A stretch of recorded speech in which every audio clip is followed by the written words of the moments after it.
Hello and welcome back everyone, we Weeb Online, and today I'm gonna start a new series. What if Kid Naruto inherited the powers of Minato and Kushina? Part 1. If you enjoyed this video, please give it a big thumbs up, and to watch more videos like this, subscribe to my channel and turn that bell notification on so you never miss an upload. Now wasting no more time, let's begin. On both sides of their newborn son, Minato and his wife Kushina laid their respective deaths. As he repeatedly expressed regret for what he had just done to his cherished new son, Minato laid on the right. The Kyuubi had just moments earlier torn free from his wife's seal and wreaked havoc on the village known as Hidden in the Leaves. It had been up to him as the village's Hokage to stop the masked man and stop the king of the Biju after he had broken the seal and used the Kyuubi to attack the village, killing hundreds of people in the process. Although Minato was able to thwart the man in the mosque's plans, the Kyuubi proved to be too formidable for him to defeat. Consequently, he was compelled to divide the Kyuubi in half, sealing one half for himself and the other for his newborn son. "It's only been a few hours and I suck at being a dad," muttered Minato, stroking his son's hair, which resembled his own, while shedding tears. Kushina was crying too.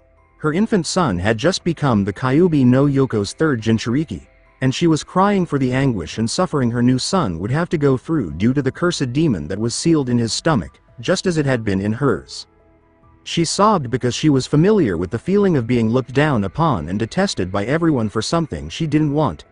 However, Minato was with her. Her son would have nothing if she hadn't found love to fill the void in her heart. Without anyone to fill that void in his heart, he would be by himself in the world. She knew that Minato didn't want this more than she did, but she was still a little upset with her husband for not being able to find a better solution, one that would have prevented her little Naruto-chan from being so alone. She sobbed bitterly and spat blood, saying, "I'm so sorry Naruto-chan that we won't get to see you grow up." She turned to face Minato and exclaimed, "Min-kun, what have we done? He's going to be so alone. There won't be anyone to protect our little Naruto?" She had never been this upset in her entire life. Not even on the day that was supposed to be the happiest day of her life, when she learned that she was going to have the Kyuubi sealed inside of her. A glimmer of hope appeared in Minato's eye as he stroked his son's hair. "We may not be able to protect him, but maybe we can help him protect himself," he remarked, shakily starting to draw on Naruto's new seal with his own blood. With hope, Kushina asked, What do you mean?" She would do anything to ensure that her new son was even slightly safer. While explaining, Minato shakily drew on Naruto's stomach and said, "We may not be here to protect Naruto, but maybe we can give him the skills to protect himself. The seal I'm drawing will infuse our experiences and talents into Naruto so he can protect himself." Minato then made adjustments to the seal on Naruto's stomach. "So our son will have our memories?" Kushina asked, her brow furrowed in confusion, wondering how that could be good for him. Minato chuckled weakly, "No, he won't have our memories, but he'll have our experience in battles. He'll have the instincts of two veterans shinobi. He'll fight like we do because of what he will think as instincts, but it will be our experiences that make him have those instincts.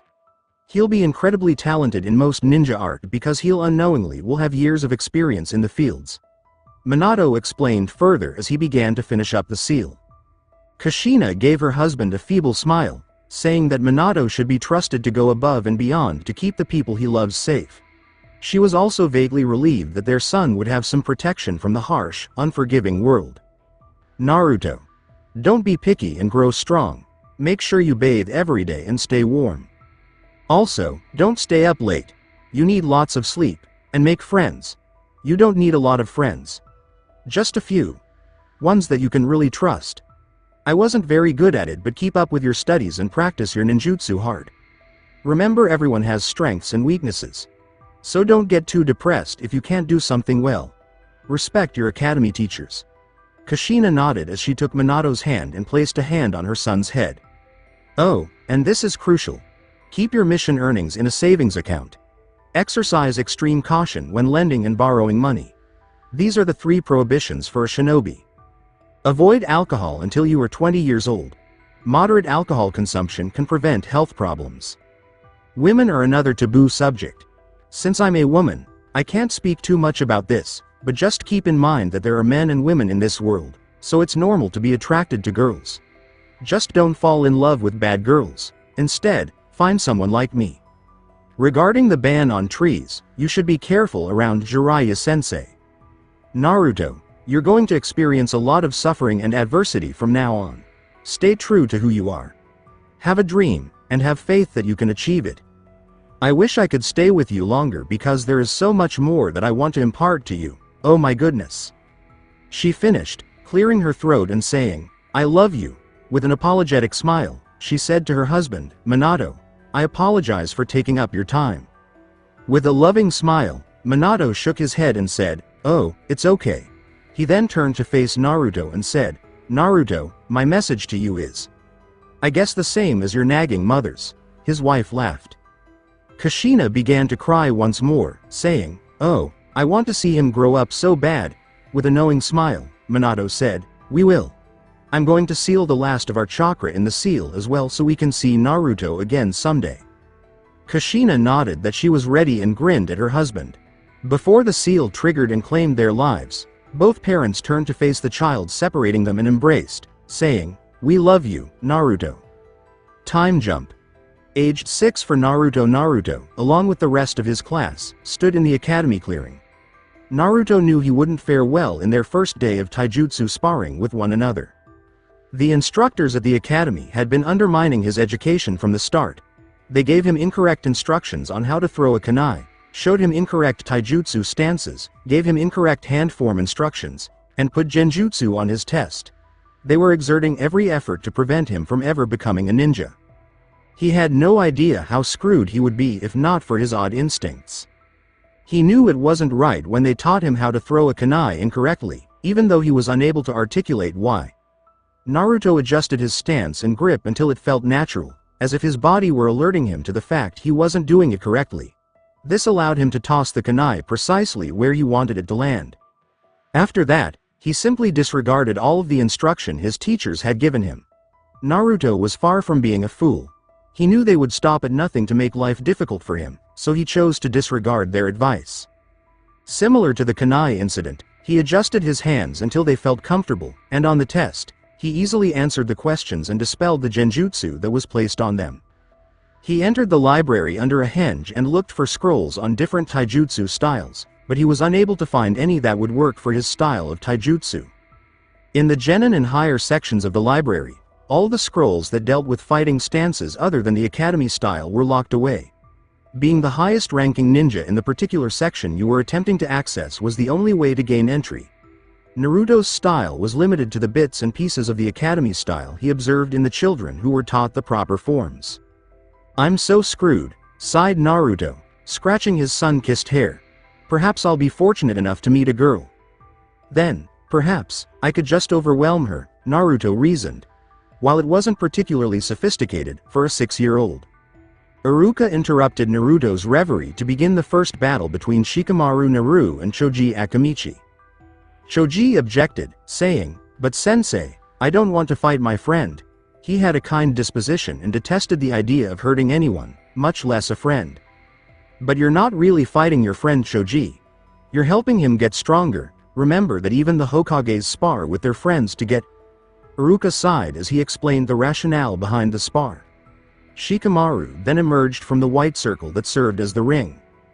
The Nara said idly, don't worry Choji, I know this isn't your kinda thing. Thanks Shikamaru. Sighed loudly Iruka as Choji smiled at his friend. A youthful-looking Sakura glanced at her friend and said, you know them? Ino nodded pitifully, yeah. Our parents know each other. Sakura was shocked to hear Ino say, goo. They're both so spineless. Kiba remarked, a little miffed that he had been denied the opportunity to witness a fantastic fight. Man, Shikamaru will never make it to Chunin. He's too lazy, Shino said. I don't know Inuzuka-san. Life is very long. Kiba blanched at Shino's sobering tone. Glancing at his two reluctant fighters, Iruka said, okay, but do the harmony symbol. Oh, I almost forgot. Shikamaru exclaimed, looking surprised, as he retraced his steps and joined his friend's fingers. With a, good, now Sasuke Uchiha gesture, Iruka called out the upcoming competitors. Sasuke's fangirls cheered him on as he entered the ring. Because of his Uchiha status and his superior grades, Sasuke was the most well-liked of the group. And Naruto Uzumaki. Everyone glared at the blonde and started whispering disparaging remarks about him, but they were loud enough for Naruto's perceptive ears to hear. The cheering stopped at that point. Why is he even trying? He's not going to win. That's the boy my mommy told me to safety away from. What a freak, he should just give up. He's a monster. As he stepped into the ring, Naruto clenched his fists, knowing that the Uchiha would defeat him no matter how much he tried. With a haughty demeanor, Sasuke assumed his family's taijutsu interceptor fist stance and asked, "You ready to lose, Dobi?" With no taijutsu style, Naruto had no stance. He just sighed and angled his body away from Sasuke. Iruka glared at the two competitors and yelled, "Begin!" Naruto and Sasuke lunged at one another. With the intention of giving KO just one hit so he could boast, Sasuke delivered the opening blow, but the oddest thing happened. Taking advantage of Sasuke's momentum, Naruto instinctively grabbed his wrist and threw him over his shoulder. When Sasuke stood up, he appeared just as shocked as Naruto did. It was as if his body knew how to avoid and his mind wasn't needed. He had no idea how he just did that.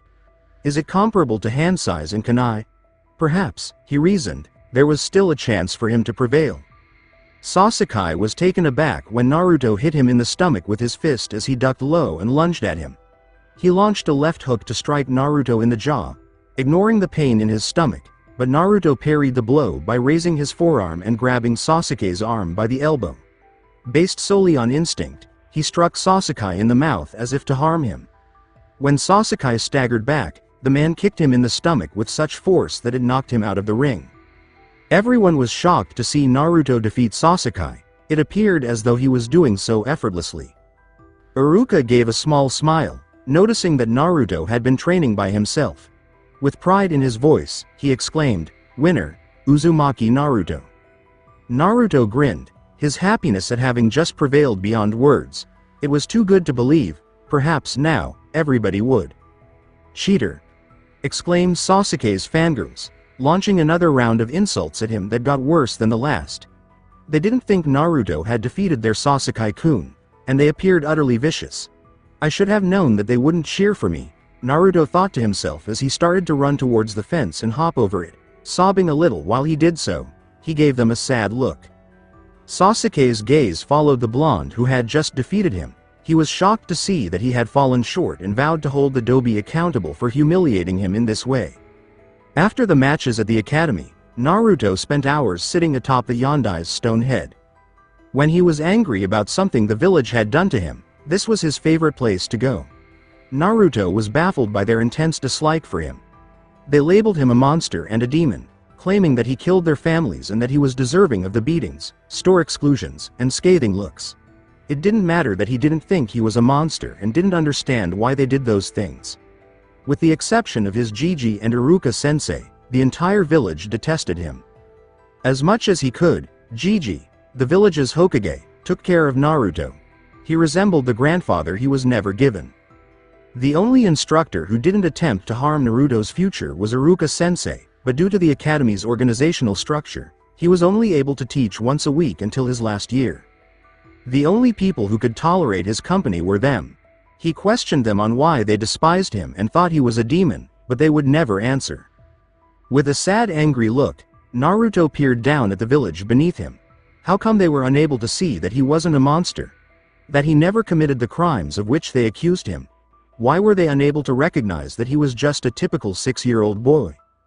Thinking back to his earlier match with Sasuke, Naruto sighed. He reasoned that now that he was victorious, people would begin to regard him somewhat. Perhaps even wish to play games with him occasionally or become friends with him. With the benefit of hindsight, he saw his folly.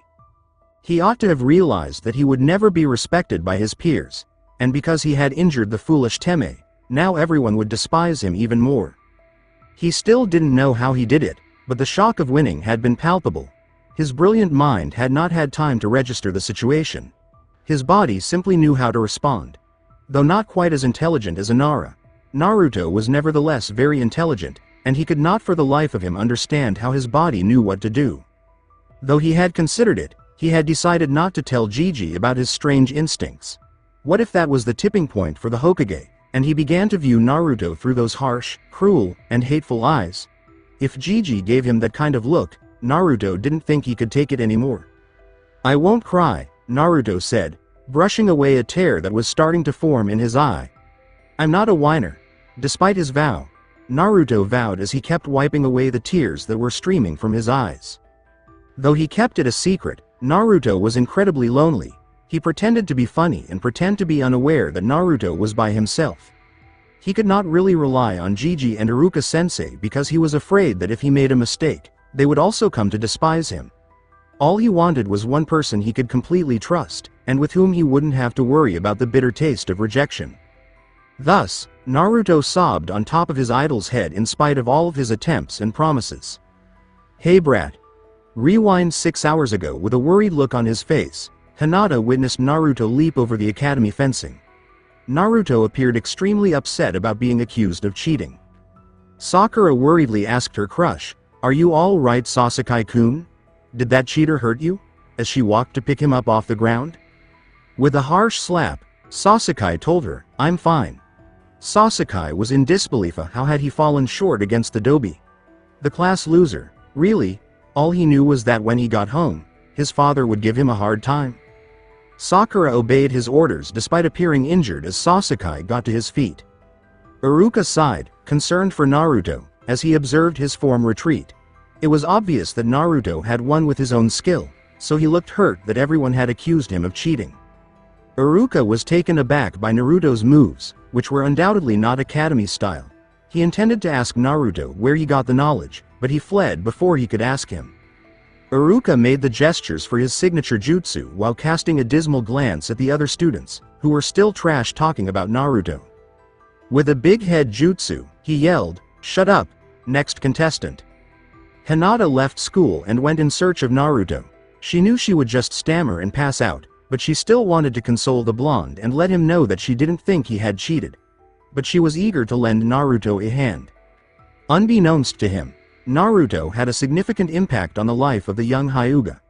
Hinata looked up to Naruto. He was everything she aspired to be.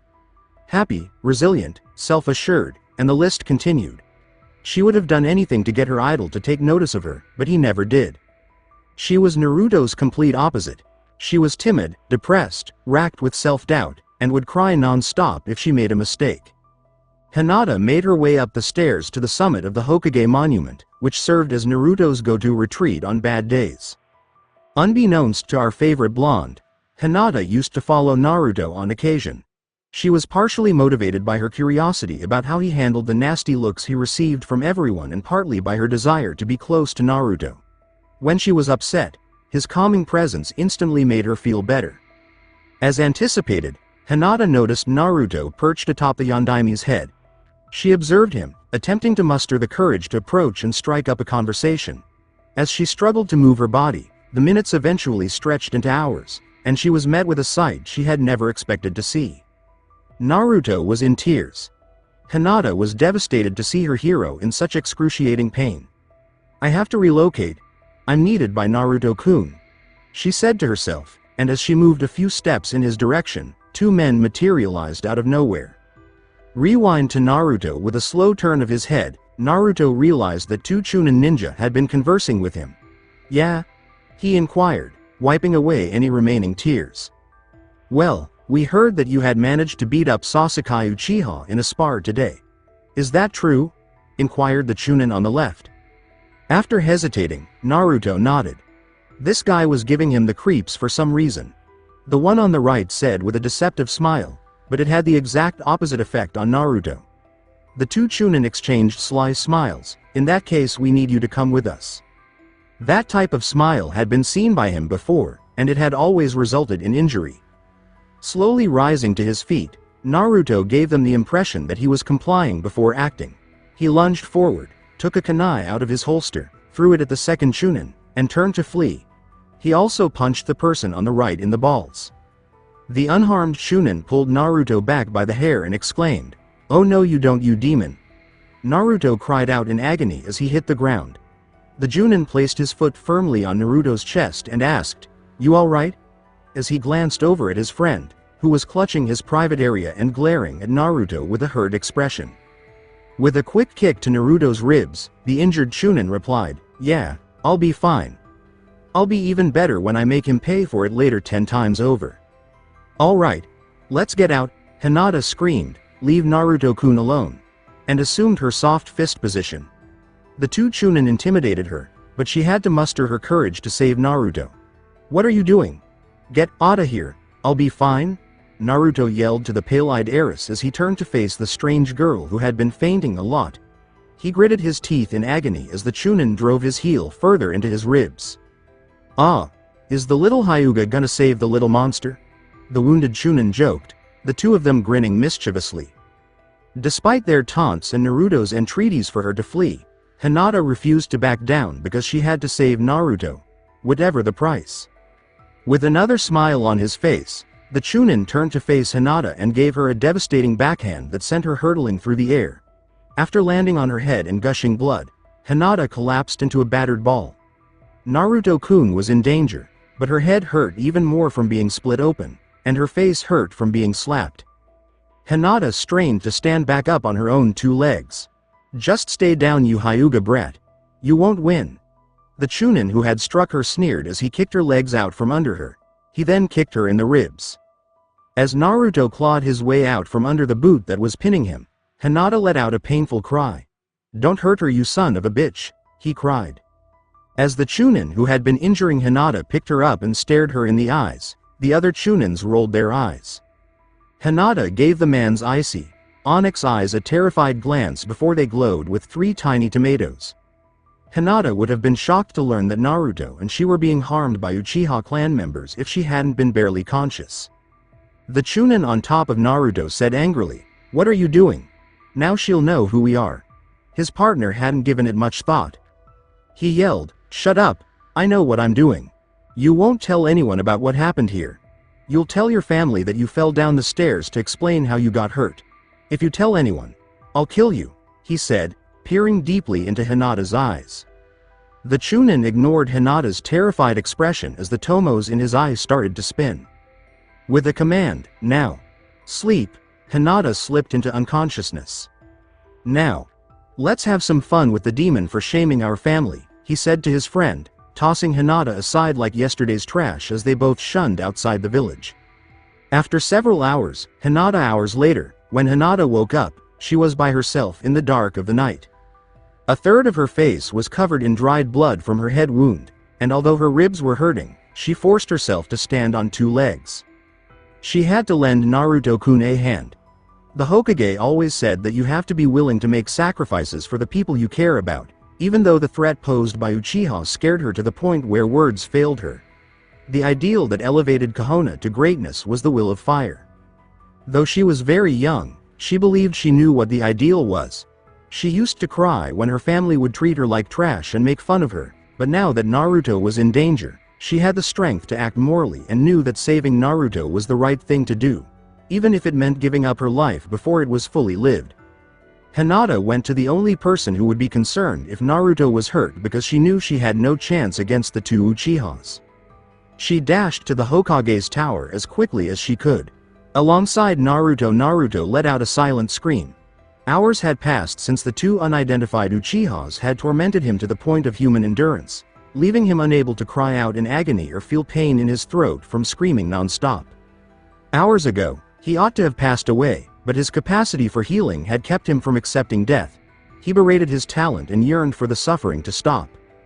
Whether it was because he died or someone saved him, it didn't matter to him. With a cruel tone, one of the Uchiha questioned, "You had enough yet?" Desperate for the agony to stop, Naruto nodded his head in agreement. With a cruel smile on his face, Chunin withdrew a knife from its sheath and pointed it at Naruto. When Naruto opened one eye, he discovered it was a skinning knife. Naruto uttered words of Claudred, "Please. Someone. Anyone. Help me." Alongside Hinata ignoring the receptionist entirely, Hinata stormed through the Hokage's door and yelled, "H. Hokage-sama," as she entered the chamber. Hinata's father, Hiyashi, asked a bewildered, "Hinata?" Hinata paused, startled, and glanced at her father before noticing that the civilian council and clan heads were crammed into the Hokage's office. She attempted to withdraw herself out of a small amount of embarrassment before realizing that Naruto-kun needed assistance. With a desperate cry, Hokage-sama, someone kidnapped Naruto-kun, she asked, expecting the Hokage to intervene. For a brief moment, Hiruzen Sarutobi froze. What happened, child? The god of shinobi asked in a comforting tone, as the girl appeared to be about to pass out. Hinata started to explain what had happened to him and the councils. Hiyashi was impressed with his daughter since, in addition to attempting to take on two Chunin, she spoke clearly and unpaused throughout the urgent story. When she was done, Hiruzen stood up and exclaimed, "Dog, weasel," as the two Anbu captains emerged in the middle of the space. Gather your teams and any other Anbu or ninja you can find Naruto at any costs. I will ask you this once, Fugaku. If you lie to me about this, I will ruin you and your clan. Did you order the kidnapping of Uzumaki Naruto? Hiruzen asked in a bone-chilling tone, as the two Anbu nodded and vanished. Fugaku glared back at the Hokages, thinking how dare he threaten him. He was the Uchiha clan's leader. He deserved respect because he belonged to the most well-known clan. No, I didn't give the order to hurt Naruto. I was aware of my son's loss to him, but I still disciplined him appropriately. He answered in a stern voice, "It is unlikely that it was even members of my clan. The girl must be mistaken or lying." Said that monster's name with difficulty. His clan had not received the respect it deserved since the attack, and it was all because of that demon. Hinata's father refuted Fugaku's accusations before she could object, saying, "Fugaku-san, I would not recommend accusing my daughter in such a manner. Doing so could have consequences." Hiyashi spoke sternly. Enough. Hiruzen gave a firm look to Hiyashi and said, "We are in a crisis. Naruto-kun has been taken by someone, Uchiha or not. This is not the time to argue." He then commanded, glancing at Fugaku. When Hiruzen looked into Fugaku's eyes, he saw plenty of rage and malice but no indication that he was lying. "I am ending this meeting. Everyone leave, with the exception of Hiyashi and his daughter," he barked, nodding. "Hinata, what you did was incredibly brave," the Hokage exclaimed, guiding the small Hyuga to a chair so she could sit down, after the room had been cleared of other people. The poor girl appeared ready to give up at any moment. "Hinata, you performed incredibly well," Hiyashi said, nodding. Even though they were short words, the young heiress found great meaning in them. With a small smile, Hinata said, Thank you," with joy. "Let's get that head wound checked out, shall we? It looks rather nasty," the Hokage said as both men nodded. In conjunction with Anbu, Kakashi raced through the forest at a fast pace with a young Itachi. It had taken them a few minutes to gather the search parties and call in their teams. Kakashi's worry for his sensei's son was destroying his mind. Kakashi was fiercely protective of Naruto, even though he had never really spoken to the blonde, other than the few times he had comforted him after a nightmare. He was going to treat him like a brother from the moment he was born because, in a sense, he would be. In an indirect sense, Naruto would have been his younger brother because Minato had been to him like a father figure after he committed suicide. Following the Kyuubi attack and his sensei's passing, Kakashi went to great lengths to win custody of Naruto. He was deserving of a loving family, but he had been repeatedly prevented from achieving that by shinobi and civilian councils. They put an end to him because they felt it wasn't fair for the Hitaki clan to have control over Jinchuuriki village when no other clan had.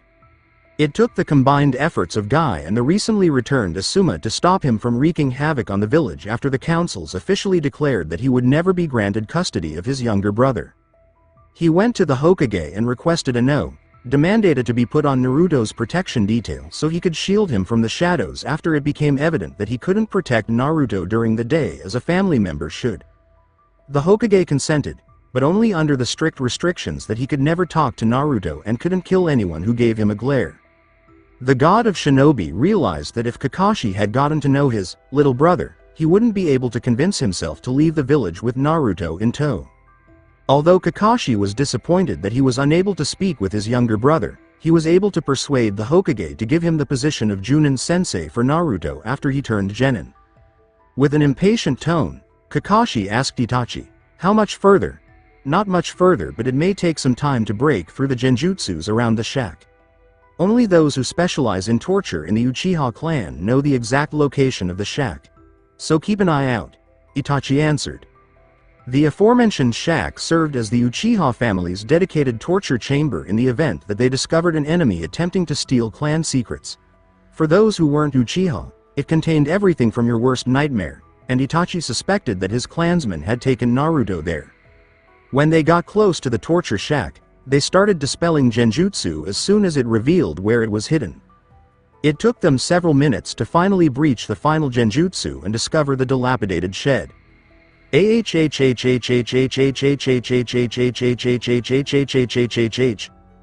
out in their ears. A high-pitched scream that could only have come from a child in excruciating pain. Kicking in the door, Kakashi leapt forward, abandoning a lifetime of training. His younger brother's rescue was all that was on his mind. The two Chunin, who had been in the process of skinning the demon alive, appeared startled by the unexpected intrusion. Naruto recovered so quickly that it was their third time going through the procedure again. The Chunin on the right started, "How did you ga?"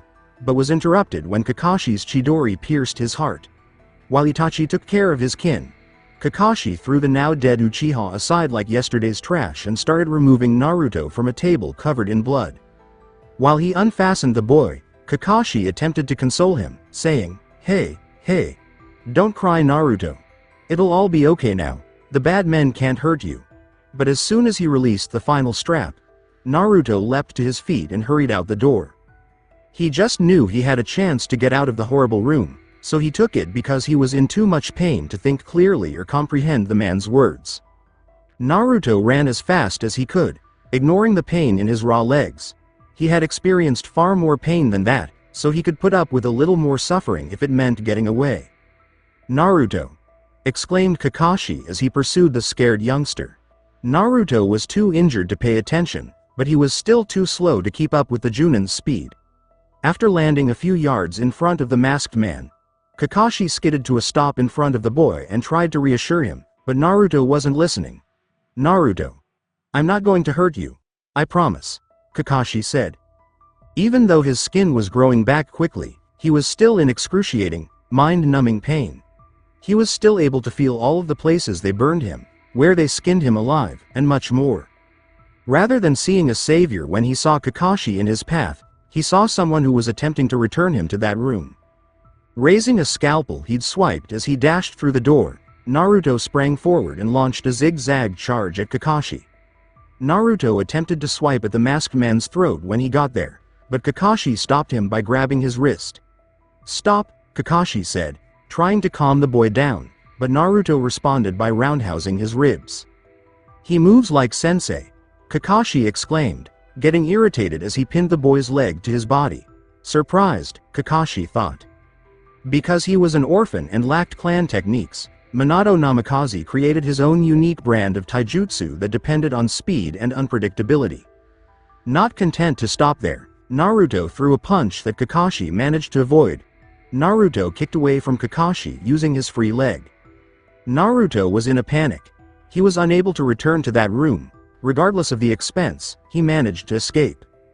Naruto inhaled sharply and followed his instincts out of sheer terror. Once more, Naruto charged Kakashi, but to divert attention, he threw the scalpel. Naturally, Kakashi ducked, but it provided Naruto with the necessary opening. Naruto unleashed a fierce cry as he charged a stunning spiraling ball with his right hand. Neither did he really care how he did it, nor did he know how. Beneath his mask, Kakashi's eyes expanded, wondering how on earth a 6-year-old boy was using a Rasengan. Kakashi pushed the idea aside, deciding to deal with the 6-year-old who was using his sensei's jutsu at the moment. When Kakashi took hold of Naruto's wrist and pulled him toward the ground, the unfinished Rasengan imploded and then exploded. The explosion blew both Naruto and Kakashi backwards. While Kakashi landed on his feet with practiced ease, Naruto landed on his head, much like Hinata, and was knocked out. With something akin to awe in his heart, Kakashi approached Naruto. He had just used sensei's jutsu. What Naruto had just done was so incredible that it could not be described. Kakashi couldn't think of anyone from whom Naruto could possibly learn the high-ranking jutsu. The technique was limited to only 3 users, including Jiraiya-sama, sensei, as well as himself, of whom none had imparted the jutsu to him. When he woke up, Kakashi assumed he would have to ask him. He searched all around for his partner, but he was nowhere to be found. Kakashi utilized a Doden Jutsu to fly through a few hand signs and reorganize the earth to resemble it before Naruto's flawed Rasengan. To keep Naruto safe from Danzo and other people who wanted to harm him, he wanted to keep his secret. Since Danzo was already pressuring the Hokage to allow him to turn Naruto into a mindless weapon, he would only intensify his pressure, and if the civilian council learned of it, they would probably demand that Naruto be put to death for tarnishing the Yondaime's reputation. A bunch of stupid bastards. He picked Naruto up in bridal style after he had finished destroying the evidence, and he saw how light Naruto was. Before heading to the hospital, he thought, "I'm so sorry, little brother." When Naruto woke up, his lungs were filled with the overpowering scent of alcohol, medicine, and hypodermic needles. Naruto opened his eyes, scowling at the intense light, and acknowledged that he was indeed where he believed he was. The medical facility. He confusedly blinked slowly. The man who was attempting to return him to that room was the last thing he remembered seeing before everything burst and went dark. Naruto was taken aback by the flashbacks of what had transpired in that room and froze in fear. Naruto tried to push the memories away, but they came back like an ugly sea beast. He let out a sob, then smothered the tears that tried to run out of his eyes. "I'm not in tears. I promise not to cry ever again." Unlike before, he was able to stem the flow of tears as he vowed. Naruto inhaled deeply and propelled himself up into a sitting position. Aside from the phantom pains, he felt fine. He was just queasy. As soon as he heard the door open, he recognized the Hokage. Hesitantly, Hiruzen said, "Ah, Naruto-kun, I see you're already awake." He listened to Itachi and Kakashi's accounts of what transpired, except for what Kakashi had left out, and his heart broke for his surrogate grandson. The horrors that had occurred in that cursed room should not be experienced by anyone, much less a helpless child. Itachi, in contrast to Kakashi, had personally questioned the second Chunin and spared him. Even Anko, who was as depraved as they come, was horrified to learn what they had done to Naruto. Fugaku was furious that Hiruzen had ordered the man's execution, but since he was under his authority, he had no choice but to abide by Hiruzen's decision. Hiruzen's hands were tied, but he wanted to do more, much more. Fugaku maintains that Hiruzen was powerless to take action against the Uchiha clan as a whole in the absence of evidence to support his denial that he gave the orders for the two shinobi to harm Naruto. Naruto cast a 1,000-yard stare on Hiruzen, with eyes that didn't belong on a child, but rather on a shinobi who had witnessed far too many battles. His chest ascended with a tsunami of guilt and disappointment as he met Naruto's lifeless eyes. A great deal of the warmth and innocence that had once filled his eyes vanished. In that instant, he realized he had let his late successor down utterly. The Hokage sat down in the chair, and Naruto followed with his eyes. Though he didn't show it, he was growing irritated with the Hokage for sitting so close to him on the inside. Naruto had never experienced this before. He had always looked forward to Jiji's company. Hiruzen cast a worried glance at Naruto. In an attempt to get the boy to open up about what had happened to him, he asked, "How are you feeling, Naruto-kun? Do you wish to talk about what happened?" Naruto shook his head and said, "I'm fine." He used the same voice as usual, but the Hokage seemed to hear something different. More experienced and world-weary, but perhaps that was to be expected. Recalling the events that had transpired in the room, Naruto hesitated. He was afraid for some reason, even though he wanted to discuss it with Jiji. He feared that Jiji would eventually come to the conclusion that Naruto was too unique to be in the village. He was afraid that Jiji would stop loving him if he told him what had happened.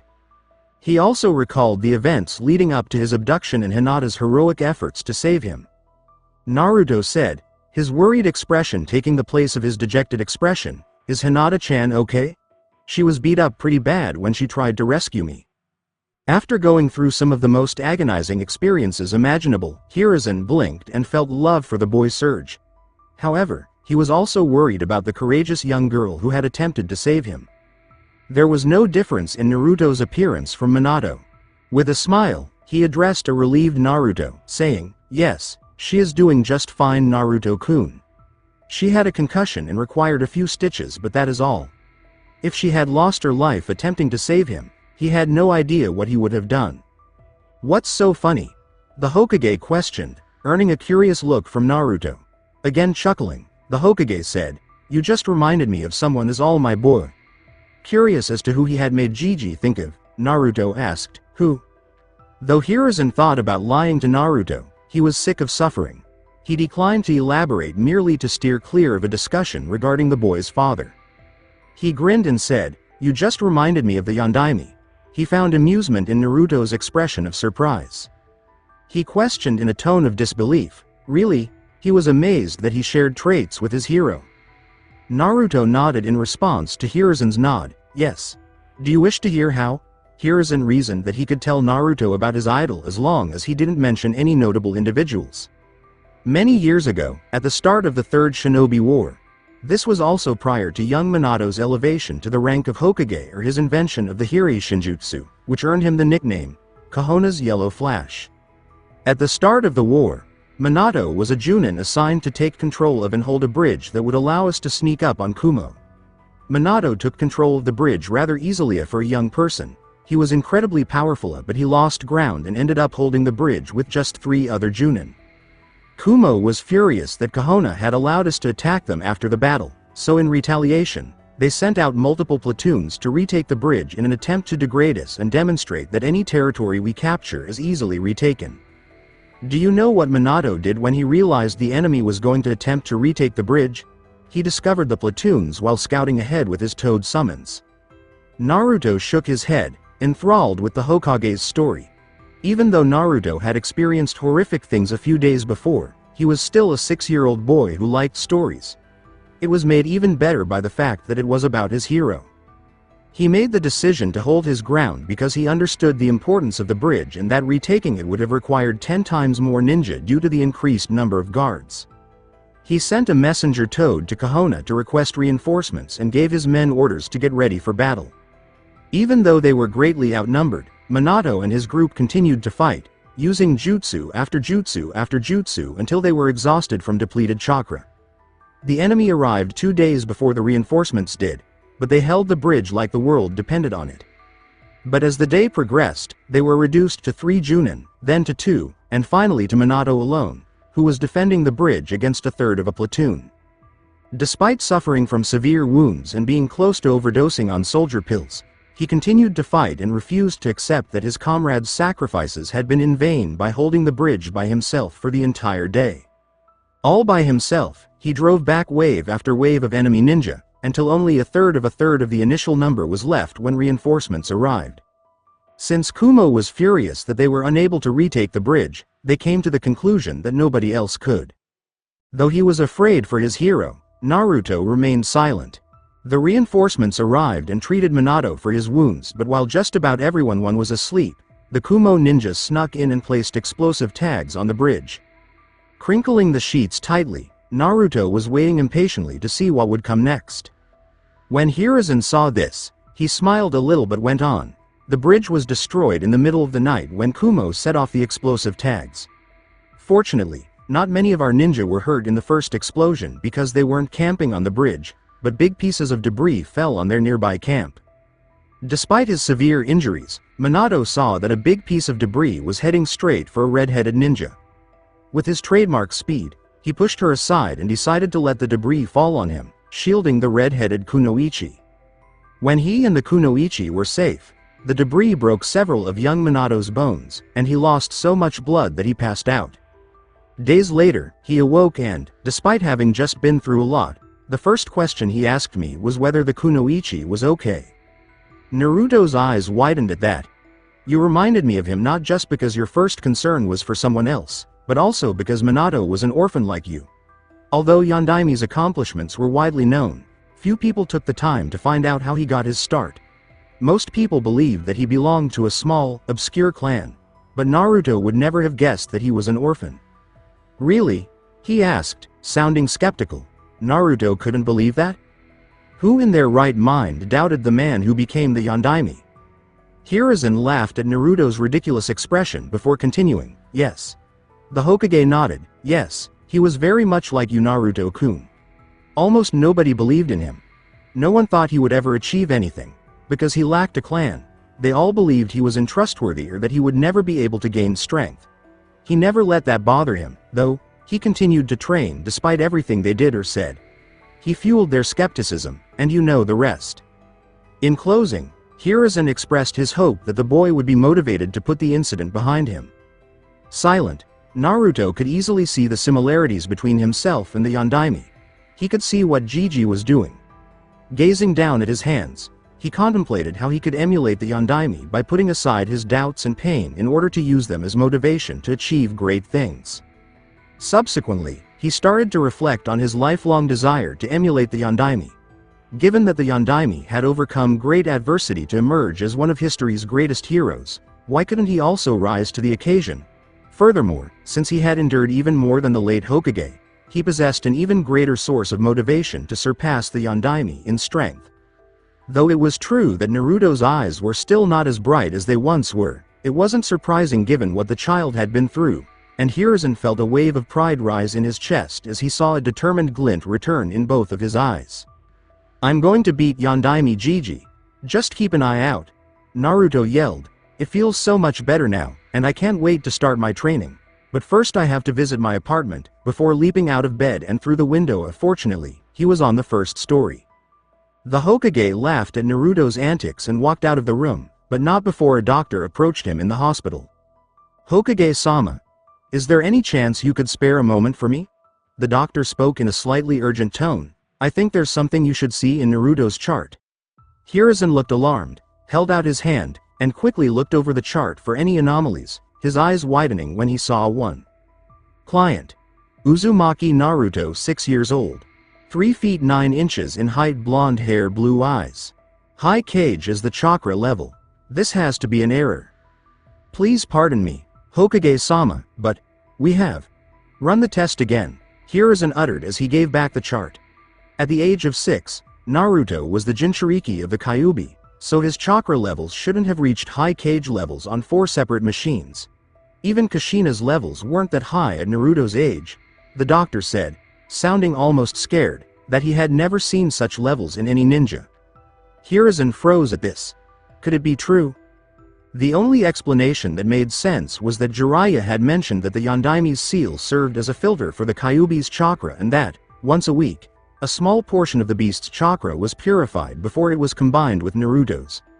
Could it be that this tiny portion was sufficient to raise Naruto's levels to this point?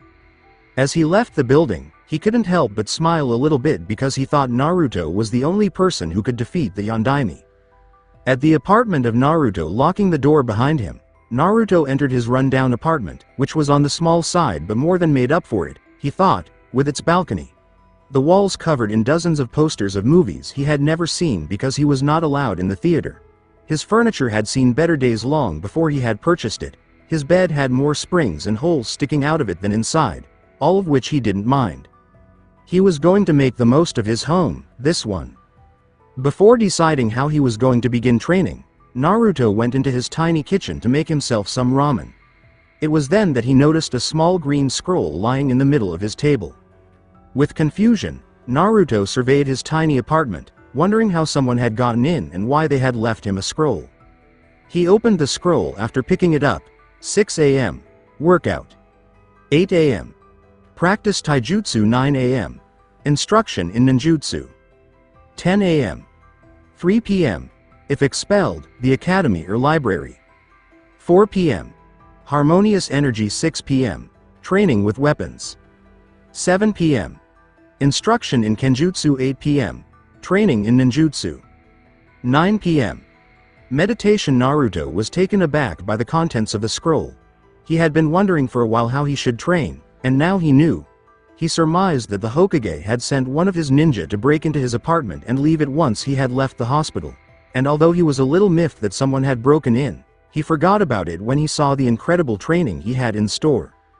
Unraveling the scroll a little more, he discovered several seals that seemed familiar to him. Channeling some chakra into it against his better judgment, he pulled out more scrolls, one for each element, all of which were D-ranked elemental jutsus. He pumped chakra excitedly into the other 3 seals, which included a wooden bakken, sealing supplies, and kunai, shuriken, a few books on kenjutsu and taijutsu styles, fuinjutsu, chakra control exercises, and a book titled 101 Things That a Shinobi Need to Know, He also had a schedule in the pile that detailed his physical training regimen. Excitedly staring at the small pile of new training supplies that had gathered on his table, Naruto checked the time and realized it was only a little after 4, so he sealed everything up again without even considering how he knew how to do it. Then, armed with his new sealing supplies, Bakken, the scrolls for chakra control, taijutsu and kenjutsu styles, and a meditation scroll, he took off to a nearby training field. He blasted through the doorway above the concealed Kakashi. Beneath his mask, Kakashi grinned, pleased that his younger brother was content with the training regimen he had set for him. He wanted Naruto to practice the skills of both Minato and Kushina because Naruto was the last of both Uzumaki and Namikaze, and as such, he deserved to be properly trained. Even though he had used the Rasengan, it wasn't enough to shield him from everything. It's true that you can't defeat someone as strong as Naruto's father with a single technique. Instead, you need to be a well-rounded ninja, and Kakashi wanted to assist Naruto in becoming one in order to fulfill his dream. Ultimately, Sensei had the same desire, the Naruto. Naruto was making his way through the bustling market towards the training ground. This was the same route he always took, but there was a difference. People continued to glare at him as he passed, but for some reason it seemed more intense. The glares all bore the same amount of animosity and hatred for him. Naruto, on the other hand, felt as though a great weight had been placed on his shoulders. He would flinch at the sound of a loud noise, prepared to fight or run at the drop of a hat. His eyes were darting frantically, taking note of everything. Threats, escape routes, and what he could use to delay or distract someone if they were attacking him. His palms were sweating profusely as he felt waves of anxiety when someone would come a little too close for him. Though he was unaware of it, Naruto was having a panic attack.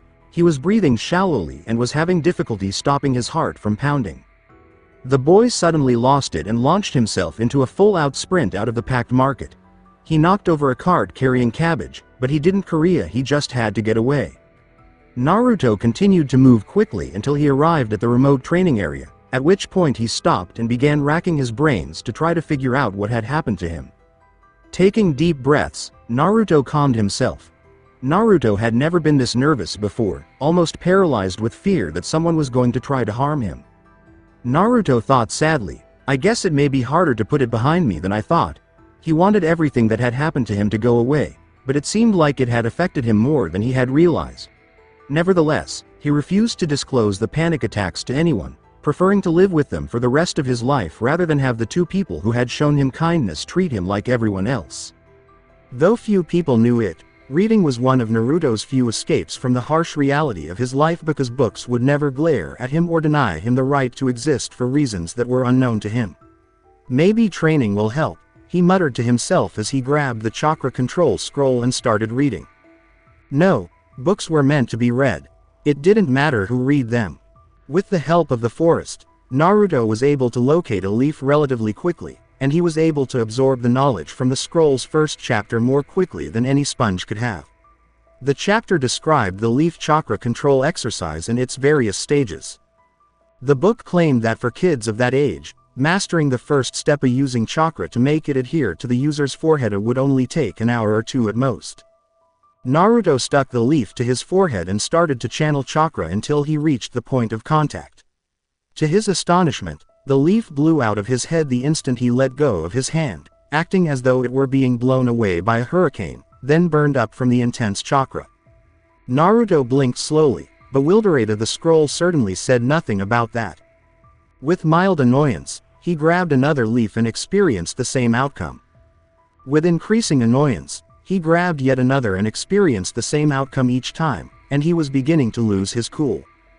30 minutes later, he was muttering to himself as he went to grab another leaf when he noticed a small pebble next to the leaf he had been aiming for. Ignoring the leaf, Naruto picked up the pebble and examined it thoughtfully, asking himself, if it works with a leaf, then it should work with a rock, right? He then placed the pebble on the tip of his finger and used some chakra to aim it at a nearby tree. The pebble blew off his fingertip as expected, but Naruto didn't anticipate that it would go through the tree or that he would hear a loud eep sound just before a small girl fell out of the bushes about a foot from where the pebble had passed. After blinking in confusion and becoming a little uncomfortable about being spied on, Naruto realized who the girl was. Hinata stood up and turned to face Naruto, embarrassed. She had been watching him closely since he had arrived at the clearing, checking in to make sure he was alright. When she saw him in the bustling market, she noticed that he appeared to be very afraid. When she saw him run off, she followed, leaving her guard behind. Hinata looked around, wearing her usual beige jacket that was a size or two too big and matching black shinobi pants, but what caught Naruto's attention more than anything else was the white bandages wrapped around her head where it had broken open. Because he was proud of his daughter and because she had bravely stood up to two Chunin ninja to protect someone, Hiashi had decided that Hinata would receive stitches rather than ninja medical healing. He was a little put out that it was the village Jinchuuriki, but he would take it. Gazing at Hinata's bandages, Naruto was overcome with guilt as he recalled how wounded she had been when she attempted to save him.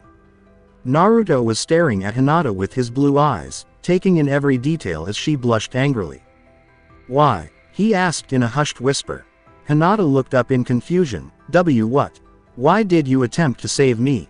she inquired. Naruto posed his whole query.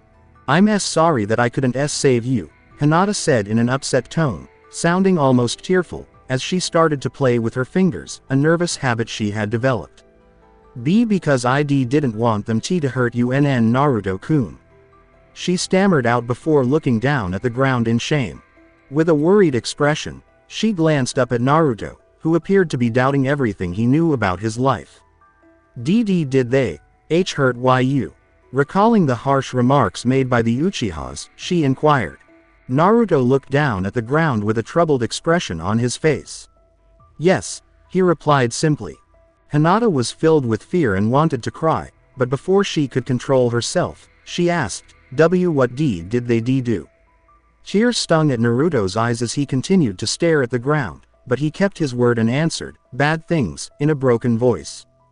Unconsciously, Hinata reached across the distance to give Naruto the hug he sorely needed, and even at that young age, she knew what bad things were because she came from a clan of ninja who didn't shield their children from the horrors of the harsh life of the shinobi. 6 years old was far too young for her to be thinking about boys in that way, and all she knew about Naruto was that he practically radiated sadness, and she wanted it to stop. She had no romantic feelings for Naruto. Though Hinata was a good-hearted person, she could only think of physical contact as a means of putting an end to the sadness she saw, especially in Naruto. The feeling of another person putting their arms around him startled Naruto.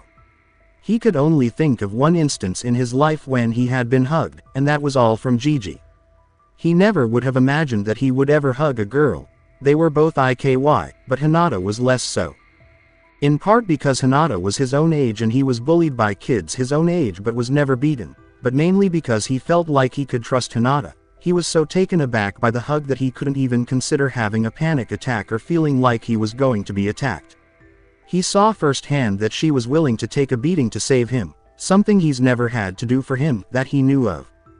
With a timid embrace, Naruto encircled Hinata and simply relished the comforting touch, feeling his anxieties and fears dissipate and experiencing something he had never known before. Acceptance. He never experienced unconditional acceptance before and discovered that he actually rather enjoyed the feeling. Perhaps he inherited it from Gigi and Iruka-sensei, but he was constantly afraid that if he screwed up too much, they would despise him. After a few minutes of standing there embracing, Naruto broke the embrace, but not before placing his hands on her shoulders. In an honest tone, he said, "Thank you." Hinata blushed and muttered, "You're welcome." After a few awkward moments, Naruto lowered his arms and grinned slightly before asking, "So, Hinata-chan, would you like to train with me?" He was uncertain about how to ask and what to do at the moment, so he asked in a tentative manner. With a blush on her face, Hinata hesitated before nodding. "I would enjoy that Naruto-kun," she said without even considering how upset her guard would be if he thought he had lost her. With a smile on his face, Naruto took her hand and guided her to the tree where he had hidden the training materials and scrolls. Presenting the scroll to Hinata, he said, "I'm practicing chakra control right now. I'm doing the leaf training exercise but I'm having some trouble with it." Hinata accepted the scroll with gratitude, not disclosing to Naruto that she had previously mastered the exercise in class last week, not only because of her clan, but also because his teacher had expelled him for an unspecified reason. I'm grateful, Naruto-kun. I noticed that you were having some difficulties. Would you like my assistance? Hinata asked, hoping she wouldn't offend her new friend. Naruto smiled sheepishly. You saw that. You can assist me, I suppose, since I nearly shot you with that pebble. Really? Naruto inquired. After Hinata nodded and activated her Byakugan, Naruto was amazed by the dojutsu and exclaimed, wow. Your eyes are really attractive. How did they go about things? Hinata blushed a little at the compliments on her Kage Genkai, but she clarified what her eyes could see, saying, this is my Kage Genkai, the Byakugan, as he asked in an animated tone. Not many people knew this, but she was one of the first Hyugas to activate their Kage Genkai. It allows me to see all around me and people's chakra network, then I can use my C-clan's taijutsu S style the gentle fist to close an enemy's T-tenketsu, she proudly explained.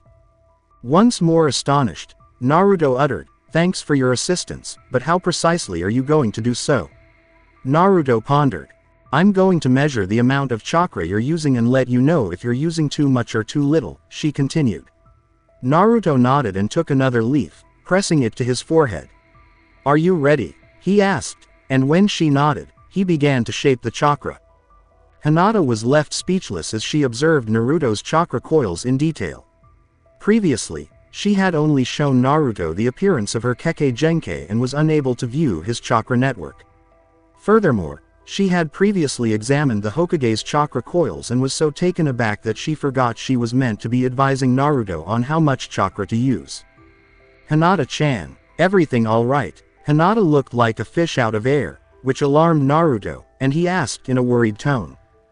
With a stupid nod, Hinata snapped out of her daze and exclaimed, yeah, I'm fine. She said, her tone still full of amazement, you're using too much chakra. How much too much? Naruto inquired. Naruto broke out in a cold sweat as she said, about 80,000 times too much. That much? Well, how about right now? He asked, bringing the chakra concentration down sharply. Naruto dropped his hand holding up the leaf and amazingly it didn't shoot off at 100 miles per hour. Still too much, but you're only about an 800 times too much now. Naruto lowered it again, and again, and again, until Hinata said that Naruto was using little enough chakra for the leaf to stick. Delicious. I'm grateful, Hinata-chan. Naruto exclaimed with the leaf still sticking to him, ecstatic that he finally got the blasted leaf to stick, and it was all thanks to Hinata and her special eyes. Hinata smiled sweetly at him, happy that she could have helped. Why, you're welcome, Naruto-kun. Naruto grinned and reached for a leaf in the vicinity, which he then gave to her, saying, now try. Before Hinata could accept the leaf, there was a loud cry, Hinata-sama. That was heard by both of them. When Hinata turned around, she saw that Ko, her enraged guard, was saying, Hinata-sama, move away from the monster. Hinata looked up at Ko in confusion, but then realized that she was referring to Naruto. He yelled that he crossed the distance in seconds and grabbed Hinata by the wrist and yanked her away from Naruto. To say that Ko was taken aback by the action would be an understatement of the century. He had never seen the kind, gentle Hinata glare at anyone. Heck, he didn't even think she knew how to glare. Much less sending such a harsh and angry one like she was giving him right now. Hinata yanked her wrist out of Ko's hand and glared up at her guard. Ko-san. With the exception of when she stammered over the word, appreciate, Hinata spoke in a mature tone and said, I would greatly appreciate it if you would not call Naruto-kun such a cruel name. At this point, Ko was beginning to wonder if this was really Hinata-sama at all, since Hinata could never finish a sentence without stuttering uncontrollably, and let's not even talk about the authoritative tone. Hinata sounded almost exactly like the Hyuga heiress. After giving Hinata a startled look of his own, Naruto said, it's okay, Hinata-chan. But Naruto-kun, he remarked, earning Hinata a dejected glance. I'm used to it by now. Apparent to be much older than he was, Naruto extended a hand and said, it's okay. He smiled and said, I guess you should go home so your family won't be worried. The extremely shy Hinata had first confronted him and glared at him, and now the demon brat was acting worried about the Hyuga heiress. Ko was starting to believe that someone had put a genjutsu on him. What in Kami's name was going on here? Was he under some sort of genjutsu? Apparently not after he disrupted his chakra. Yes, M's Hinata. Hinata gave Naruto one last look before nodding that she was ready to go.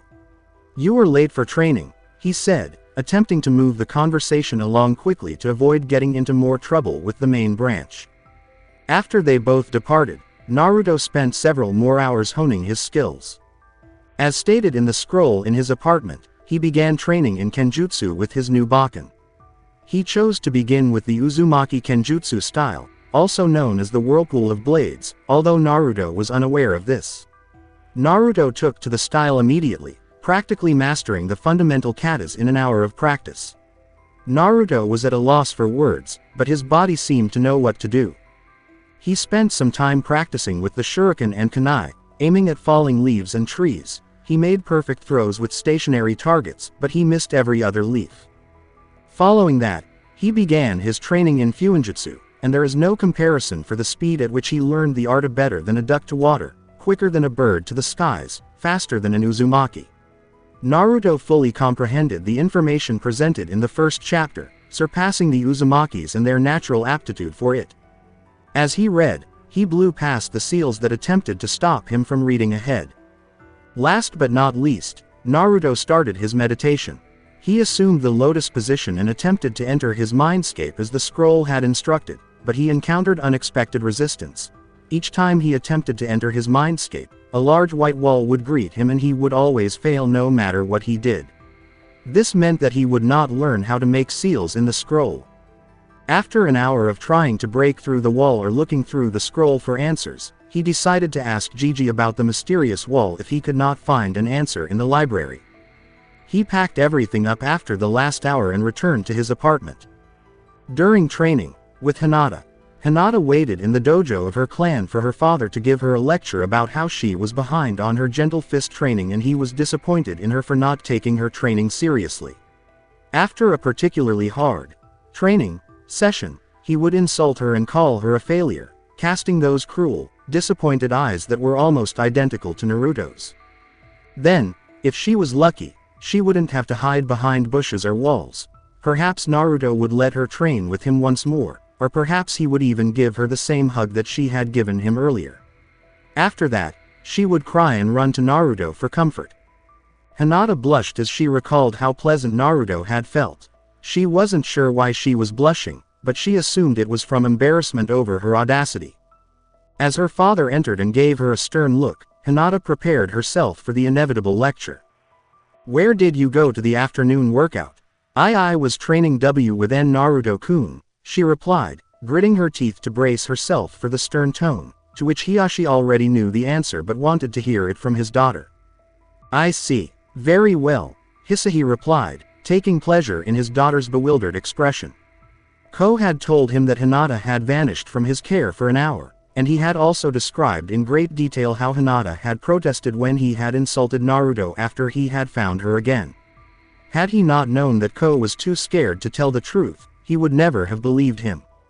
But maybe it wasn't so hard to believe after all, when he recalled that Hinata had bravely attacked two Chunin in the boy's defense. Hiyashi was ecstatic that Hinata was finally confronting someone. Since her mother's death, he had been trying to break through the crippling kindness in her through intense training that left her battered and bruised, and when that failed, he tried verbally abusing her, which only made her more shy and reserved. He was starting to run out of ideas, everything was falling apart, and if something didn't happen soon, Hinata would lose her title as the heiress. It seems that all she really needed was someone to defend her rights. Did he wish it was someone other than Jinchuuriki, the village? Yes, but he would much rather have her spend time with him than continue to be the timid, unassured, and bashful failure that she was at the moment. Hinata blinked multiple times, questioning whether her ears were playing tricks on her. Father, you're not mad at all? She questioned, stammering more as a result of her fear that it was a cruel joke intended to undermine her self-esteem. Hiyashi said with a small smile, no. I would have been furious if you hadn't been training and hadn't refused to back down from Ko. I take it that you want to keep training with Naruto. You may continue to train with Naruto on the condition that you must not fall further behind in your gentle fist training than you already are, and you must ditch Ko to do so," Hiyashi asked, getting an enthusiastic nod from Hinata. Hiyashi was impressed with Hinata's ability to let her guard down.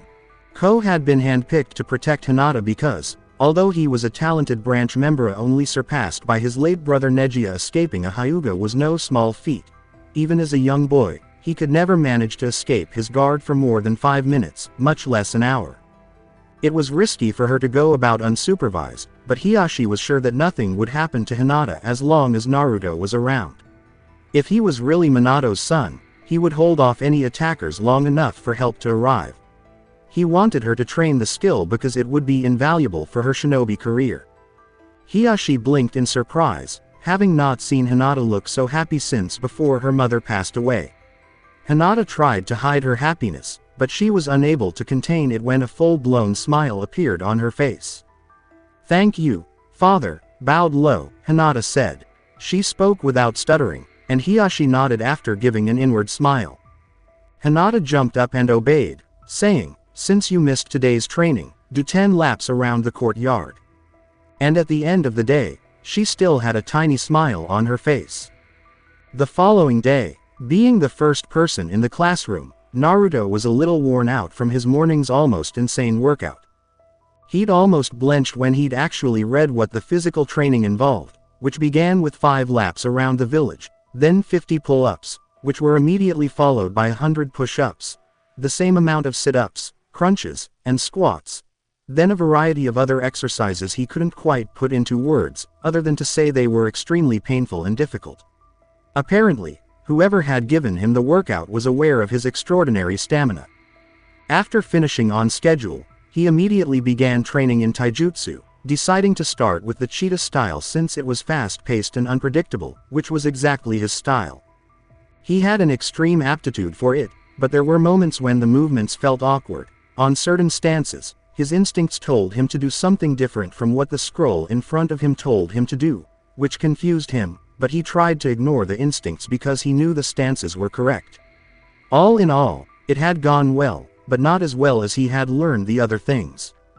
Ninjutsu was his favorite after that. He had collected all the scrolls but had ultimately chosen to practice the Academy 3. He knew that he wouldn't be able to graduate without being able to breathe fire or shoot lightning from his fingertips, but he still wanted to be able to do those things, even if he could just get bonus points for them. He trained the Henjutsu and the Kawarimi Jutsu. He figured it was his chakra control and decided he would train that extra hard today. He practiced and fine-tuned the Henjutsu, trying to add more small details to make it perfect. It's the solid version, but it wasn't perfect yet. He didn't make much progress with the Kawarimi Jutsu. He decided to try the clone jutsu tomorrow because how hard could it be?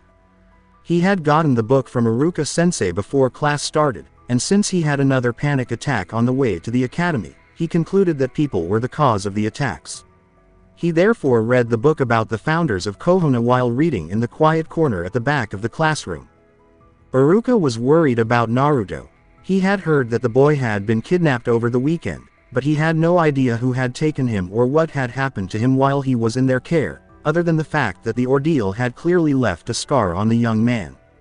It was as though Naruto's personality completely changed. He went from being loud and bordering on annoying to being silent, sitting in the back of the classroom when every other seat was free, and trying to avoid attention like it was the plaque. Iruka decided to ask Naruto what happened after class because she was about to ask if everything was okay when the kids started to file in and take their seats. Despite Naruto's personality change, none of the students noticed. They continued to ignore him. While he continued to read, Naruto heard a quiet voice ask, "See, can I sit here?" Hinata asked. Naruto looked up from his book and smiled at Hinata, sure. Since Hinata didn't want people to know that she was friends with the demon, he honestly half expected her to avoid him during the day. Nevertheless, he was glad to have a friend, even if she didn't want it to be known. With a grateful smile, Hinata sat down beside Naruto and focused on the lesson that was about to start. Iruka was discussing the structure of genin teams and the significance of teamwork. The lesson went by pretty quickly, with some students giving Naruto suspicious looks now that he hadn't disrupted a lesson once, but today he had been silent. They were also perplexed by Hinata's presence beside him, wondering why anyone would want to be friends with the freak when her parents had warned her to avoid him like theirs had. When Hinata noticed that Naruto had only cold ramen for lunch, she kindly offered to share some of her own, and Naruto thanked her profusely, promising to bring something for her tomorrow. It was time for their lunch break, so they sat beneath the tree with the swing as far away from the other children as they could. "Dobi, it looks like you've figured out where you belong now." Before the intense training session, two Chunin of his clan had approached him and asked if the rumors were true. "It's about time. I'm glad the lessons that my cousins taught you took," Sasuke said behind Naruto, commenting on how he was silent during class. When Sasuke had told his father that he had lost to the Dobi, he made Sasuke train intensely all night. If it weren't for his mother's herbs, he wouldn't be able to stand, and even with them, he barely could days later. Sasuke didn't know what they did to Naruto, but he was glad that he learned a lesson in humility. All of his yapping in class was annoying, and he couldn't surpass his brother if there were distractions like Naruto. He had been reluctant to confirm them, but when he did, they promised that Naruto would pay for embarrassing their clan. Did this Uchiha Tem have the gall to say that he was glad that he was tortured for hours on end? Naruto froze, wondering if he had just heard what he thought he heard. Uncontrollably, pure, unadulterated rage swept through Naruto. Hinata, horrified by what Sasuke had just said, had a rough notion of what had happened to Naruto at the hands of his cousins but didn't know for sure. Naruto had never been this furious. He wanted to beat the Uchiha until he was as soft as pudding. Naruto held Sasuke responsible for his misfortune, believing that if Sasuke hadn't told anyone that he had lost or had defeated him, Naruto would not have had to suffer through the torment of his cousins. As Naruto was about to give Sasuke a serious beating, Hinata lightly touched his wrist. Naruto looked at her, confused and angry at the same time. He was a little irritated that she was trying to stop him from giving the Uchiha a serious beating, but he also knew that she had a reason. After blushing a little, Hinata said, "Don't, Naruto-kun." Naruto wanted to argue that the Tem should have had his face crushed, but upon further reflection, she was correct. He's not worth it. Sasuke was not worth that. Not only would his family pursue him once more if he knocked him into next week, but he would also disappoint Hinata, and he knew that when she said he wasn't worth it, she probably meant some other deep-seated reason like he would be no better than them if he did, but Naruto was far more worried about Hinata's opinion of him. With a scowl, Naruto took a seat again and gave Sasuke a glare in the process. Hinata grinned and offered him a cinnamon bun that she had secretly hidden in her lunch, which Naruto accepted, completely obliging to the enraged Sasuke. He was a Uchiha. They were dirt under his feet. How dare they say he's not worth something? Who did these two losers think they were? The beliefs that the Uchiha clan was Kami's greatest gift to humanity, that they were Konoha's elite, and that everyone else was trash to be associated with only if it couldn't be avoided, had all but been crushed by his father. Sasuke's older brother, who was as strong as he was because he was a Uchiha and Sasuke was going to surpass him one day, tried to convince him that the ideals of the clan were wrong, but Sasuke would not listen. Angry, Sasuke balled his fists and threw himself at Naruto, telling him that no one could insult him and get away with it since he was a Uchiha and the best, as his father had told him. Naruto was knocked down and onto his back by Sasuke's tackle, which caused him to topple over. Sasuke was above Naruto when he struck out, but Naruto had already grabbed Sasuke's wrist, causing him to hit the ground beside his head. Naruto then punched up and struck Sasuke in the mouth, before putting a foot on his stomach and tossing him over.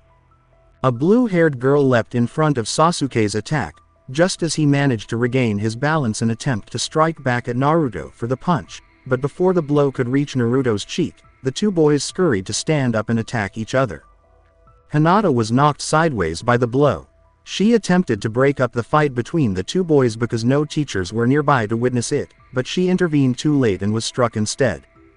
Clutching his fist in rage, Naruto glared at the Uchiha. Oh, how he wanted to completely demolish Sasuke for hurting his one friend, but what do you do when said friend is asking you not to hurt the person that hurt you? Naruto saw red as he glared bloody murder at the Uchiha before him and went to pound him into next year, but Hinata had grabbed his wrist again. She looked up at him with pleading eyes, knowing that Naruto could get hurt if he beat the Tem up again. Naruto growled deeper until his voice was almost a growl, almost inhuman. "You're lucky Hinata-chan doesn't want me to hurt you. But if you ever hurt her again, I'll kill you." Hinata-chan shielded Sasuke from his wrath this time, but he would not let Hinata get hurt by the blasted Uchiha again. Naruto spoke the words with such absolute certainty that Sasuke felt a chill run down his spine, as if there would be no question about his death at the hands of Naruto. Releasing his fears as his father had taught him, Sasuke snorted, "Yeah right, Dobi." He knocked over Hinata's lunch and splattered its contents onto the grass, saying, "Just you try it." Sasuke mocked and then arrogantly strode away. "Who knows, maybe I'll have my cousins teach you another lesson on where your place is, freak."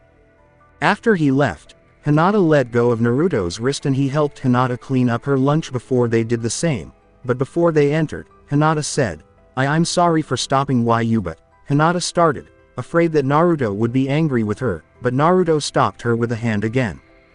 "Don't worry about it Hinata-chan, you were right.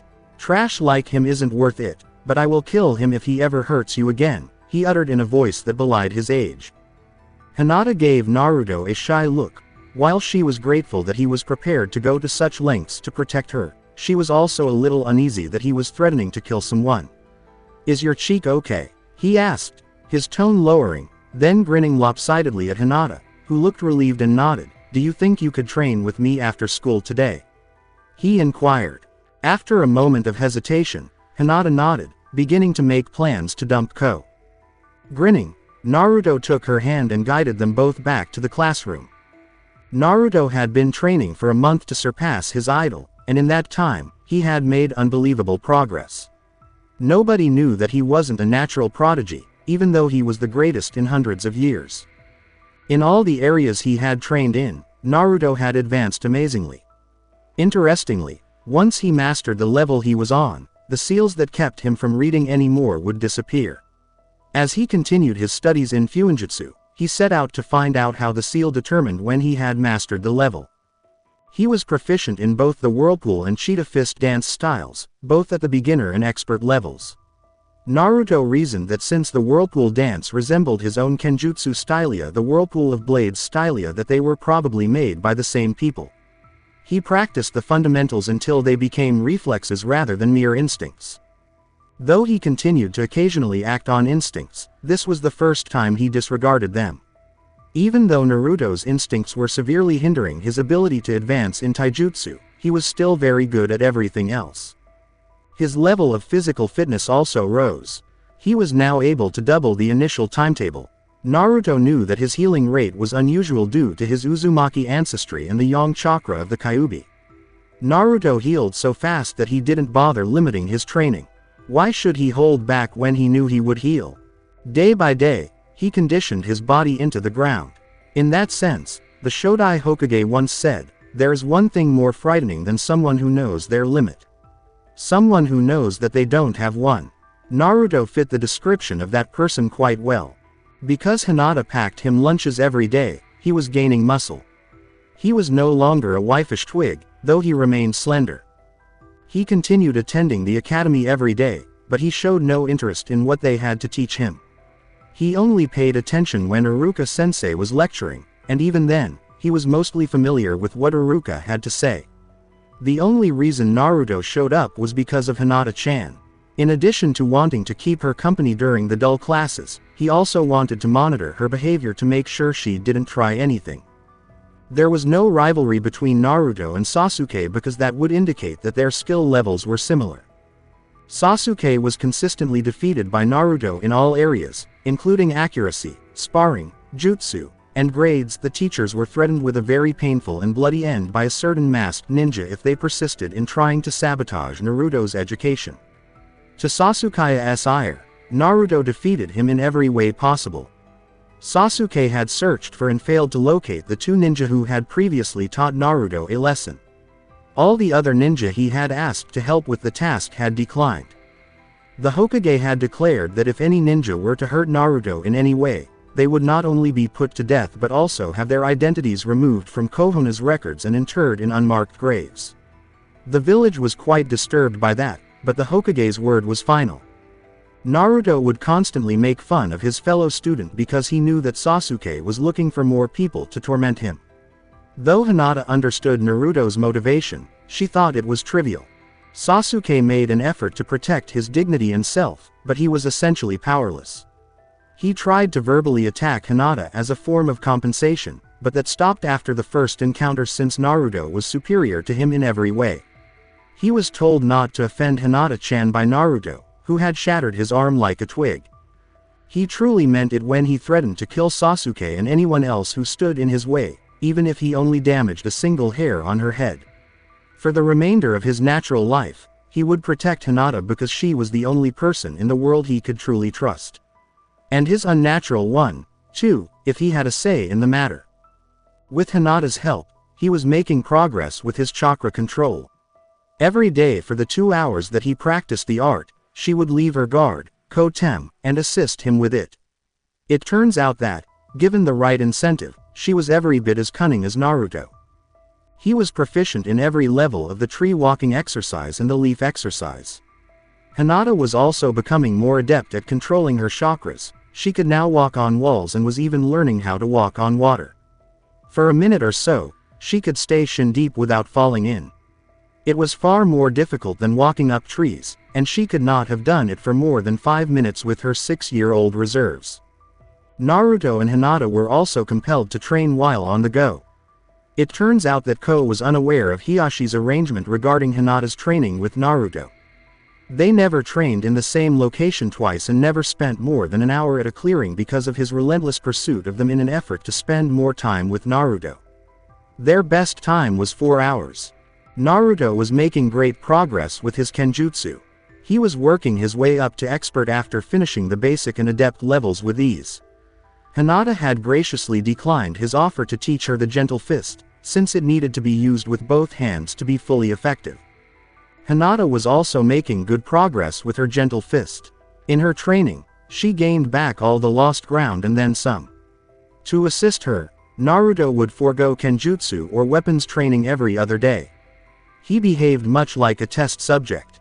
Hinata would experiment with the stances, and he would duck and parry attacks. She changed some of the stances to flow more like water instead of the stiff stances after Naruto had commented that the typical gentle fist style didn't seem to fit her with the quote, "You don't fight like you're all constipated like the rest of your clan." Naruto's training in Fuinjutsu was inexplicable. He devoured everything art-related with a vengeance. Though he flew through the scroll, it held no formulas for actual seals. To Naruto's dismay, it was more of an introduction, listing the various kinds of seals and their functions. When it became apparent that the scroll had outlived its purpose, Naruto started to broaden his understanding of the artwork in the library by studying about other seal kinds, theories, historical events, and other subjects related to the arts. But he couldn't access much on Fuinjutsu because of his civilian status. Although he was aware of other types of seals, he lacked the general design and formula necessary to create them. The scrolls and books in the library only discussed the history and practitioners of Fenjutsu with a dash of the fundamentals. Thus, Naruto experimented with only the fundamentals, exactly what the books and scrolls advised against doing in any situation. Through trial and error, he developed the same formulas in an attempt to replicate seals. He was still developing many more seals, but the one he was working on the most was a gravity seal he could use in his training. Because of Hinata, he was also very good at ninjutsu. He was proficient in henge and kawarimi, but even with Hinata's assistance, he was struggling greatly with the clone jutsu. She had told him that even with her assistance, it might not be able to mold so little chakra because of his abnormally high chakra levels. Though hearing that had demoralized Naruto, he had ultimately gained something more awesome. He had been honing his clone jutsu skills in an attempt to conjure up 2 clones, an impossible feat. Once he killed 2, Naruto's natural instincts began to resurface. When he had followed them and ended up with crossed fingers, he had initially been perplexed. Having never seen this hand signal before, he was curious as to its potential uses. After reasoning that he ought to learn, Naruto channeled chakra into his hands in order to execute the jutsu. After a puff of smoke, Naruto noticed a sick-looking clone that was very different from the dead ones he had been creating. The clone said, startling Naruto, I don't feel like a good boss. Surprising himself, Naruto said, you can talk. Clone normalcy was nonverbal. Did this indicate a difference with this clone? Furthermore, how did his instincts know this particular jutsu? Having gut feelings about how to throw a kunai was one thing, but having gut feelings about some unknown jutsu you've never seen before was a whole other story. His clone answered, cutting his musings short. Yeah, I can, but could you dispel me? I feel like I'm about to spew. The feeble-looking clone said, nodding. Naruto appeared a little scared because he didn't want to vomit. He repeatedly asked, how? And waved his hands in front of him, as though that would stop the clone from puking. He exhaled suggestively and said, just, give me a pinch. Naruto promptly complied, and after giving the sickly clone a pinch on the shoulder, the clone vanished. Then he became aware of something. The clone was palpable. It was sturdy. What sort of jutsu was that he just used? Excitement washed over Naruto as he worked on refining the new, enigmatic jutsu. By the time his ninjutsu training ended, he had essentially perfected the art. He found that using it in large quantities was strangely easier. She was, to put it mildly, impressed by his new technique that he had shown her at the school. She was even more impressed as she had never heard of solid clones before when she discovered that she was unable to distinguish the clones from the original.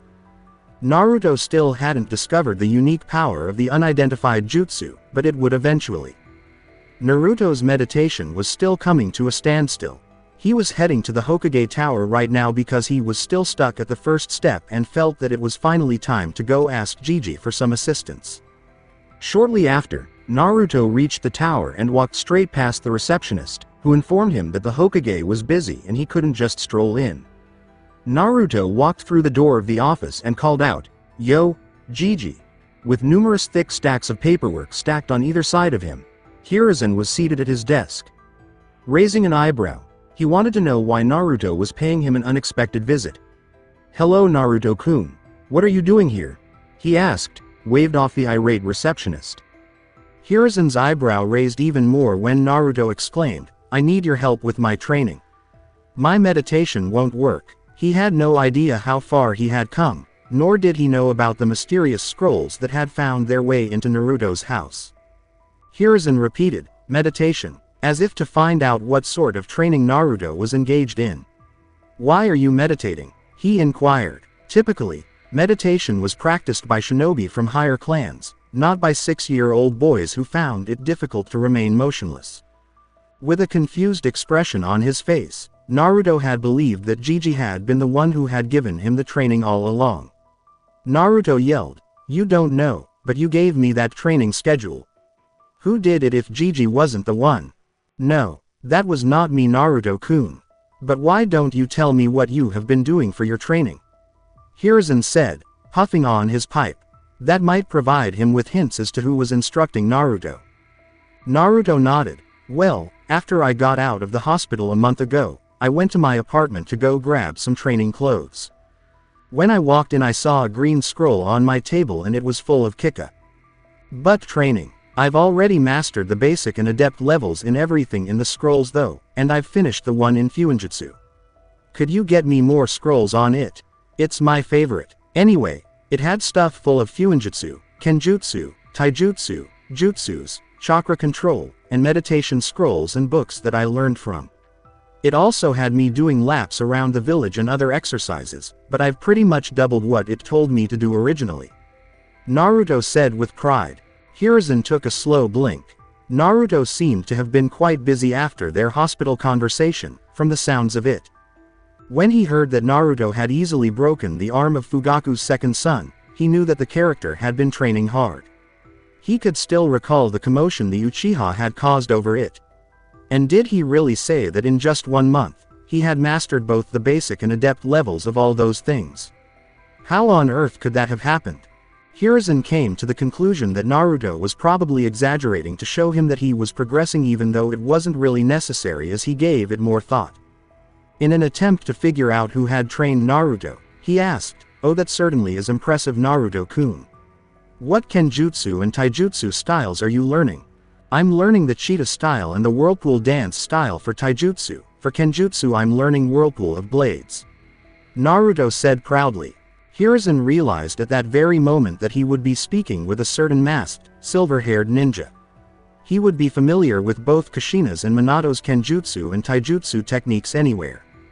Impressive, Naruto-kun. I'm very proud that you're taking your training seriously. However, could you possibly bring those scrolls to me when you have a chance? I would like to see how far you've progressed. Hiruzen said with a smile. In order to get Kakashi to talk, he intended to present the scrolls as proof. The god of shinobi felt that this would be one of those topics that he would be extremely reluctant to discuss. He was very stubborn about these things. Naruto said, sure, and took out the scroll from his shorts cargo pocket before giving it to Hiruzen. Impressed by the comprehensive training covering all subjects except Genjutsu, he quickly skimmed over the scroll after opening it. He both went through and channeled chakra into the seals. By now, he was a little enraged with Kakashi. When a child hasn't mastered the fundamentals, who grants them access to the expert levels of ninja arts? Luckily, he had used one of Minato's seals to block off the master levels, otherwise, he would have had to endure a lifetime lecture. The absence of a seal on the Fuinjutsu and meditation scrolls was acceptable because their main purpose was introduction rather than practice. In an attempt to go past the initial obstacle, Naruto said, now can you help me with my meditation? Naruto gave Hiruzen a sidelong glance as he nodded and said, of course Naruto-kun. Now, what is the problem? Can't sit still long enough. The Hokage joked. No, every time I try to enter my mindscape like the scroll tells me to, I get blocked by this weird white wall. I've tried every day for a month to break through it, but nothing works. Do you know what's wrong, Gigi? Naruto asked with a twinge of desperation. Gigi would never be able to help him if he didn't know how. Hiruzen scowled. Though he didn't understand why Naruto would have a white wall, he was certain he knew the one that Naruto was referring to. An anti-interrogation tactic known as the white wall kept others from penetrating the bearer's mind and preventing information extraction. High-ranking ninja, as well as all Anbu, possessed this since they would be more knowledgeable about the village's secrets than shinobi of lesser rank. Though Hiruzen believed that a skilled Yamanaka could eventually wear down the wall, he said, yes, I do know what it is, however it will be no easy task to break through. Hiruzen was willing to wager that they could pull it off again because they had done it previously. In addition, the Yamanaka family was well known for their skills in psychiatry and questioning. They could see how Naruto was handling the events by checking in with him. He had been unsuccessful in his attempts to get Naruto to discuss what had transpired. Perhaps a professional psychiatrist or interrogator would fare better. No matter how difficult it was, Naruto had a determined gleam in his eye. As he had done with everything else, he was going to master meditation and tear down that wall. A blast from the past struck Hiruzen. When Minato set himself on a path and neither hell nor heaven could stop him from achieving his objective, he would receive the exact same look. The resemblance between the two was almost frightening, but Naruto also had a lot of Kushina in him. It appeared that he had inherited his parents' best qualities. I'll set you up with the people who will assist you in tearing down the wall, he said with a smile to the boy. Are you familiar with Yamanaka's, the flower shop? Assuming that Inoichi could have come up with a more fitting moniker for the flower shop his clan owned, he asked. Naruto nodded emphatically. Would you be able to visit tomorrow at around 6 o'clock? Knowing that was Inoichi's free time, Hiruzen inquired. Naruto nodded once more, yelling his gratitude before heading out to inform Hinata of the good news. Hiruzen said, Anbu, as soon as the door closed, and two Anbu appeared in the center of the office as usual. Fetch me Kakashi, he ordered. The two Anbu members vanished without making any noise. A few minutes afterward, 3 members of the Anbu showed up in his office, but Kakashi was dressed in civilian clothes, his usual mask, matching dark blue shinobi pants, and a long-sleeved shirt. Hi there, Hokage-sama. Did you get a call? It's not really important, but I just got back from a month-long mission in Iowa, and I'm tired and ready to sleep before the Hokage calls for me via Anbu, Kakashi said in a drowsy tone. Hiruzen gave the order to his bodyguards to leave us, and everyone in the room except for Kakashi and the Hokage did so. Hiruzen glared at the slumbering, unconcerned-looking Kakashi. You disobeyed a direct order, Kakashi, implying that there were few things worse than ninja who disobeyed orders.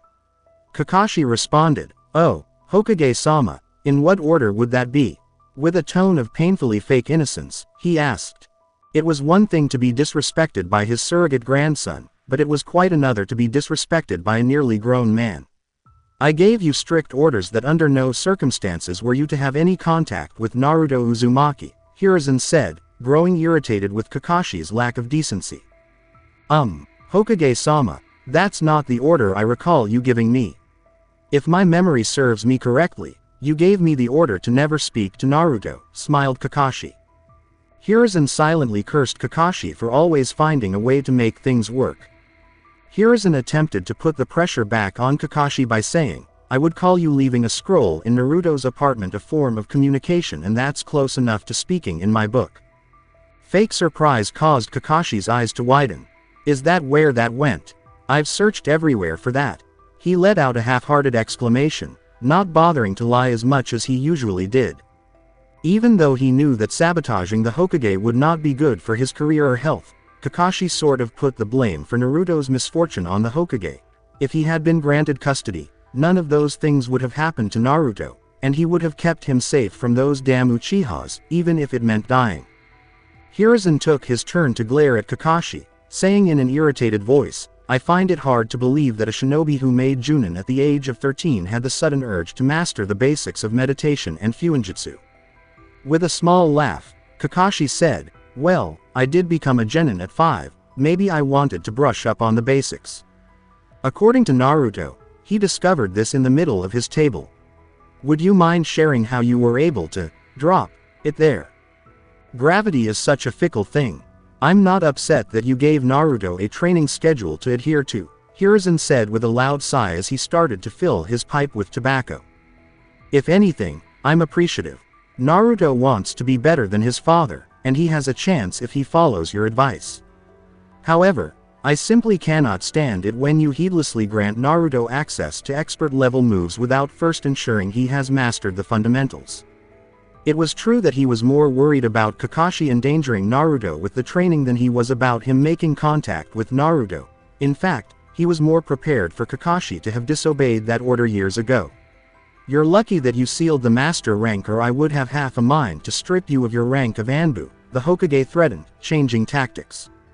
Hiruzen had expected to see signs of alarm, regret, fear, and anger, all of which were far more understandable than the response he got from Kakashi. Doubt. With genuine perplexity, Kakashi narrowed his eyes and said, "Hokage-sama, what are you talking about? Naruto showed up in my office mere minutes ago and showed me scrolls that only had the master levels sealed off," Hiruzen repeated, genuinely perplexed by Kakashi's bewildered tone. Hiruzen also appeared a little taken aback by Kakashi's strange response. "No, Hokage-sama, it's not possible," Kakashi thought to himself. "May I see the scrolls?" Kakashi questioned, dropping his disrespectful tone. To see where Kakashi was taking this, Hiruzen threw the scroll. "This can't be possible," Kakashi protested as he opened the scroll right away and unsealed the scrolls within, looking over each one with his one visible eye growing wider.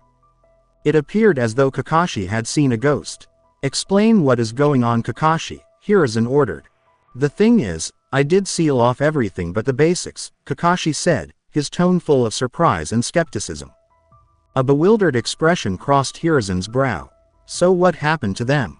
he questioned, attempting to understand Kakashi's argument. "During the war, Sensei created a seal, which I utilized. He used this seal on a training exercise scroll whenever he had a solo mission and we still needed to be trained. On the exercise we were doing, the seal would not allow us to proceed past the level we were at. We could read the first chapter if we were practicing chakra control, but we couldn't access the second chapter until we had finished the first level." As Hiruzen realized what Kakashi was saying, his eyes grew wide, and Naruto's description of his progress rang in his head like a bell. Could Naruto really have mastered that much so quickly?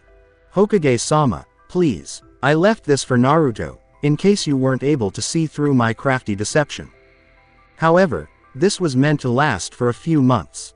Maybe a year. To be able to pick up so much knowledge in just 1 month, Kakashi swallowed. Naruto is a genius unlike any other. He makes Itachi and me look like fools. He's working on tree walking already and he's mastered the fundamentals and introduction to Fuinjutsu, he said, holding up a scroll. It was one thing to use the Rasengan, but to really grasp so much in such a short period of time, he sobbed. Hiruzen smoked his pipe and said, Kakashi. Sharp-tongued, he remarked, this never leaves this room. Kakashi nodded, understanding who the Hokage was attempting to hide Naruto's abilities from. Hi, but what do we tell Otutu? Having to hide his abilities won't be fun for him. Kakashi remarked, especially if they make fun of him and he could easily wipe the floor with them. I will talk with Naruto-kun after he gets back from the Yamanakas to wear down a mental wall, Hiruzen said, nodding in agreement. Did you have anything to do with that? Hiruzen asked, looking up at Kakashi. He asked, thinking that could really be the only explanation as to why Naruto had an anti-interrogation wall in his mind. However, Kakashi shook his head, I don't know anything about that. After nodding and turning to leave the room, Hiruzen sighed and said, if that is all then you are dismissed Kakashi. However, Kakashi turned around at the sound of a kunai whistle. Kakashi looked at the Hokage, perplexed, but Hiruzen just laughed before tossing him the green training scroll and a blue one as well. When you're tailing Naruto, be sure not to put those in your pocket. Kakashi turned around just in time for the kunai to miss his leg, but it tore open his pocket. I'm working on a small project at the moment. I've been attempting to come up with a training schedule that works for a young Hyuga and an Uzumaki. Of course not Hokage-sama. I would have given it to them myself but I wanted this project to be a secret and haven't found the time to deliver it myself, Hiruzen said in a falsity, making Kakashi smile. It really wasn't necessary to ruin his favorite pair of pants, he remarked as he left the room. At 6 the following day, thankful to be able to escape the busy streets, Naruto entered the flower shop, but he walked in with a hint of caution as he did not see Gigi there. Before stepping up on his tiptoes and ringing the bell, he approached the counter and looked around the room for potential threats while pretending to be admiring the many flowers. Shortly after, a woman entered through the door. How may I? She asked, her eyes displaying a hint of disgust as she looked down at Naruto. Help you. The Hokage told me to be here around 6, he stammered out, his anxiety rising at the thought of having to talk to someone other than Gigi or Iruka-sensei. Naruto blinked in surprise that she didn't try to grab him by the ear and toss him out like the other store owners did. The woman's expression stayed expressionless as she said, a moment please, and then left for the back room. A short while later, she returned carrying a fellow blonde man and Ino, who was 6 years old. When Ino saw Naruto, she shriveled up in disgust, saying, "What are you doing here, weirdo? Leave now," she screamed at a heartless Naruto.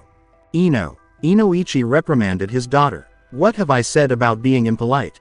Please accept my apology now," he reprimanded. Ino's parents never told her to be mean to Naruto. They never pushed her to be friends with him or anything, but they never told her to despise Naruto. In any case, Ino was one of Naruto's main bullies since she adopted everyone else's bullying style and exploited it to make herself appear more hip. Muttered, "I'm sorry," Ino gave Naruto a glare that made him doubt if she really meant it. Besides, who cared about Ino's opinion of him anyway? For him, there were only 4 opinions that counted: Gigi's, Iruka-sensei's, Hinata's, and his own. Everyone else could jump off a cliff. Inoichi gave Naruto an apologetic smile and said, "I'm sorry.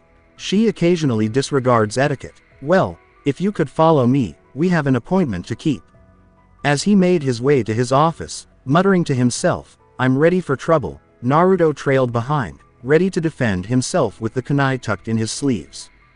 "So Naruto, I hear that you've been unable to enter your mindscape because of a white wall?"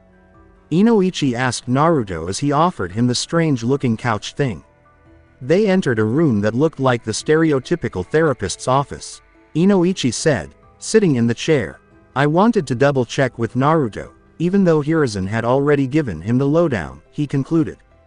Inoichi nodded, noting how tense Naruto appeared, and Naruto nodded, hoping he would move on with whatever he was going to do. Okay then, to break through the wall I'm going to have to touch you. Is that acceptable? He inquired, noting the startled and dubious expression that crossed Naruto's face before the boy nodded.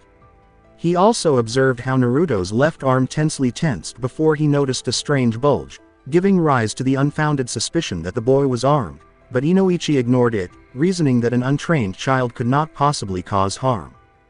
Inoichi extended his hand to touch the boy's head, then used a jutsu from his clan to enter the boy's mind. This was more than just a wall keeping Naruto or anyone else out of his mindscape. This was one of the most advanced walls that he'd ever seen. This was Kage level, easily. It was less of a wall and more of a white covering that prevented anyone from seeing anything. Inoichi appeared in a vast, white, empty nothing and looked around with some puzzlement. That raised the question of why Naruto would have a wall like that. What could a young child possibly know to justify a barrier this sophisticated, which would even prevent the bearer from entering their own mindscape? It was the most likely scenario, so Inoichi considered it, wondering if he should even try to tamper with the wall. If the Yondaime had put it up, then he must have had a reason, and even if he did, it might take more than a month to break it down. Could it have to do with the Kyuubi?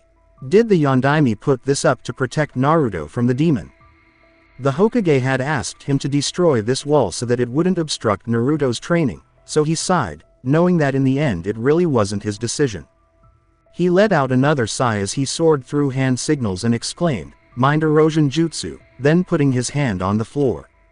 The white floors turned gray, then black, instantly, and the longer he held the jutsu up, the more widespread the effect became.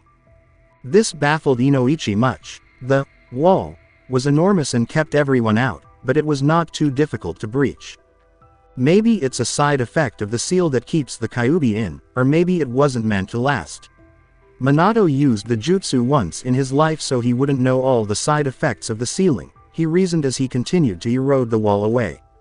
When he started the jutsu, he was, at most, expecting to get an inch or two. Hours before Inoichi ended the jutsu and, exhausted by chakras, pulled out of Naruto's mind, he had made great strides in wearing down the wall. Where there had been only white, there were now milky colors and the faint shapes of what appeared to be a sewer. If that was the sewer, then Inoichi was very concerned about it. A person's mindscape reflected their outlook on life. Ino's was Konoha's park, and his was a field of flowers. Both demonstrated very good mental health and cheerful dispositions. A sewer, on the other hand, reflected mental health rather poorly. In all honesty, Inoichi had only seen these kinds of environments in shinobi who had been taken prisoner by the enemy or in insane people. In a way, though, he shouldn't have been shocked by the gloomy surroundings because Naruto was despised by all but a small group of people and had suffered at the hands of the Uchiha. Did it succeed? When the fellow blonde started performing the strange jutsu on Naruto, it felt like ages had passed. At first, he thought the man was playing tricks on him and wasn't helping at all, but a few minutes later, his head started to tingle wildly, as if his entire head had fallen asleep and was waking up with a sharp pinprick feeling. This sensation lasted for a while before stopping. Thoughtfully, Inoichi said, "Yes and no. Although the wall has been greatly weakened, it is still not entirely gone. To fully erode it, it might take 1 or 2 more tries," Inoichi remarked, grinning slightly at Naruto. Though his expression remained neutral, Naruto was secretly ecstatic that he could now actually master meditation. Inoichi was a little disturbed by the lack of response, but since he was beginning the second part of his mission, perhaps he could also receive an answer. "All right, Naruto, I am aware that a month ago, you were abducted. Would you like to discuss it?" Inoichi questioned in a way that was usually deceptive and effective. But Naruto tensed. He had heard tones like that before, and he knew that if it wasn't from Jiji or Iruka-sensei, he was in for trouble. He curtly replied, "No," hoping that would end the conversation. "I know that you must have been really scared, but it's okay to talk about it," Inoichi said with a sweet smile, giving Naruto his best, "You can trust me," expression. There's no need to feel ashamed because even the most skilled ninjas get scared sometimes and talk about it. I swear to keep it secret, so nobody will ever find out. He received a, "Are you kidding me?" "Look at me before I jump out of this chair," he said, revealing his true self. Inoichi blinked with surprise, wondering why that wouldn't work. It always did with children, and then he recalled an extremely crucial detail. Since he had been betrayed so frequently, Naruto should have been immune to all of his charms by now. However, he wasn't like other kids. Before he left to bring the news to the Hokage, he sighed and pinched his nose in frustration, feeling very bad for himself for such a simple rookie error. Alongside Naruto, before kicking the door shut, Naruto entered his apartment, which had never been cleaner, a result of Hinata's influence, as he had started cleaning on a regular basis because he wanted to impress her and he knew girls didn't like messy apartments. Naruto was a little irritated that he wouldn't get to practice meditation that night. He'd considered staying up late and practicing anyway, but he decided against it, reasoning that a ninja needed a good night's rest, so he'd leave it for tomorrow. In addition, Ino's father had mentioned that it might take another session to completely remove the wall. Naruto let out a loud yawn as he made his way to his bed, which was a little after 9. As he made his way to his bed, he caught sight of a new blue scroll and a familiar green one out of the corner of his eye. He picked up the blue one excitedly, knowing exactly what was inside the green one. "I've made a training schedule for you and Hinata, Naruto. Training supplies like weights, training weapons, targets, and books are kept inside storage seals to aid you in your shinobi careers. I hope you understand how proud I am of you for working so hard on your training over the past month, but when you surpass the Yondaime, please remember not to abuse your power.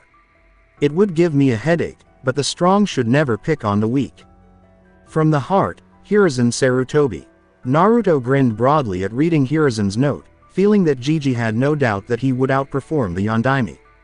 He was also extremely pleased that Gigi had also prepared a training schedule for Hinata. Beneath Gigi's note was an explanation of how to unseal the thing, but he didn't need it. When he expressed his worries to Hinata, she told him she was pleased with her progress, but Naruto still felt he was taking advantage of her. They had been more or less making it up as they went along, and he was gaining more than she was, which bothered him greatly. Truth be told, if Naruto knew, he would see that she was actually making more progress than he had, even if it wasn't in ninja arts. She was becoming less shy and more confident, so it wasn't like she would always be a soft-spoken person. When the time came, she knew how to stand her ground. The variety of books caught Naruto's attention as he continued to open the scroll and unsealed some of the seals, revealing weights and other items as Hiruzen had mentioned. The first was an introduction to chakra manipulation, which Naruto assumed was for him. The second was a training schedule for Hinata.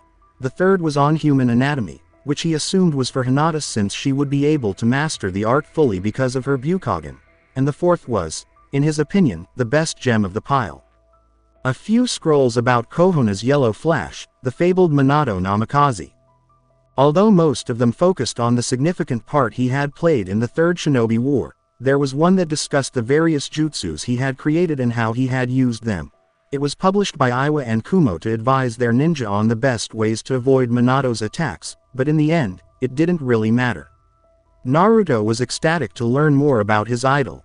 Naruto was giddy with anticipation, unable to sleep as he was going to read these delightful literary works. Along with the Hokage and Inoichi, Inoichi was prepared to start his report on Naruto's mental state and the wall's condition as he stood in the Hokage's office. Hiruzen, who had a long day, said, "You may begin your report, Inoichi-san," in a worn-out voice. "Hey, the mental wall was far more advanced than I had anticipated, but it was broken down fairly easily during my session to destroy Naruto's mental wall," he started. "Oh, if it was so sophisticated, why was it so easily broken down?" Even though he was the Hokage and the god of shinobi, Hiruzen had some difficulty grasping the concepts of mental jutsu. Inoichi appeared to consider it for a few moments before responding, "I can think of a few reasons. The first is that the wall was a byproduct of the seal that the Yondaime employed. Therefore, although it could keep out untrained interrogators like Naruto, it was unable to keep out a shinobi of a higher caliber. Or, possibly that the Yondaime made the wall so that they Kyuubi couldn't influence Naruto. But due to the fact he was dying he could only make a wall that blocked on one side," Inoichi said, a sliver of fear seeping into his gut. The second scenario is that the Yondaime put up the wall on purpose so Naruto couldn't have access to the Kyuubi until a certain age, but I just sped up the process, Inoichi clarified. Had he simply undermined the one wall that kept Naruto safe from the demon, or had he just ruined Minato's final act of self-preservation?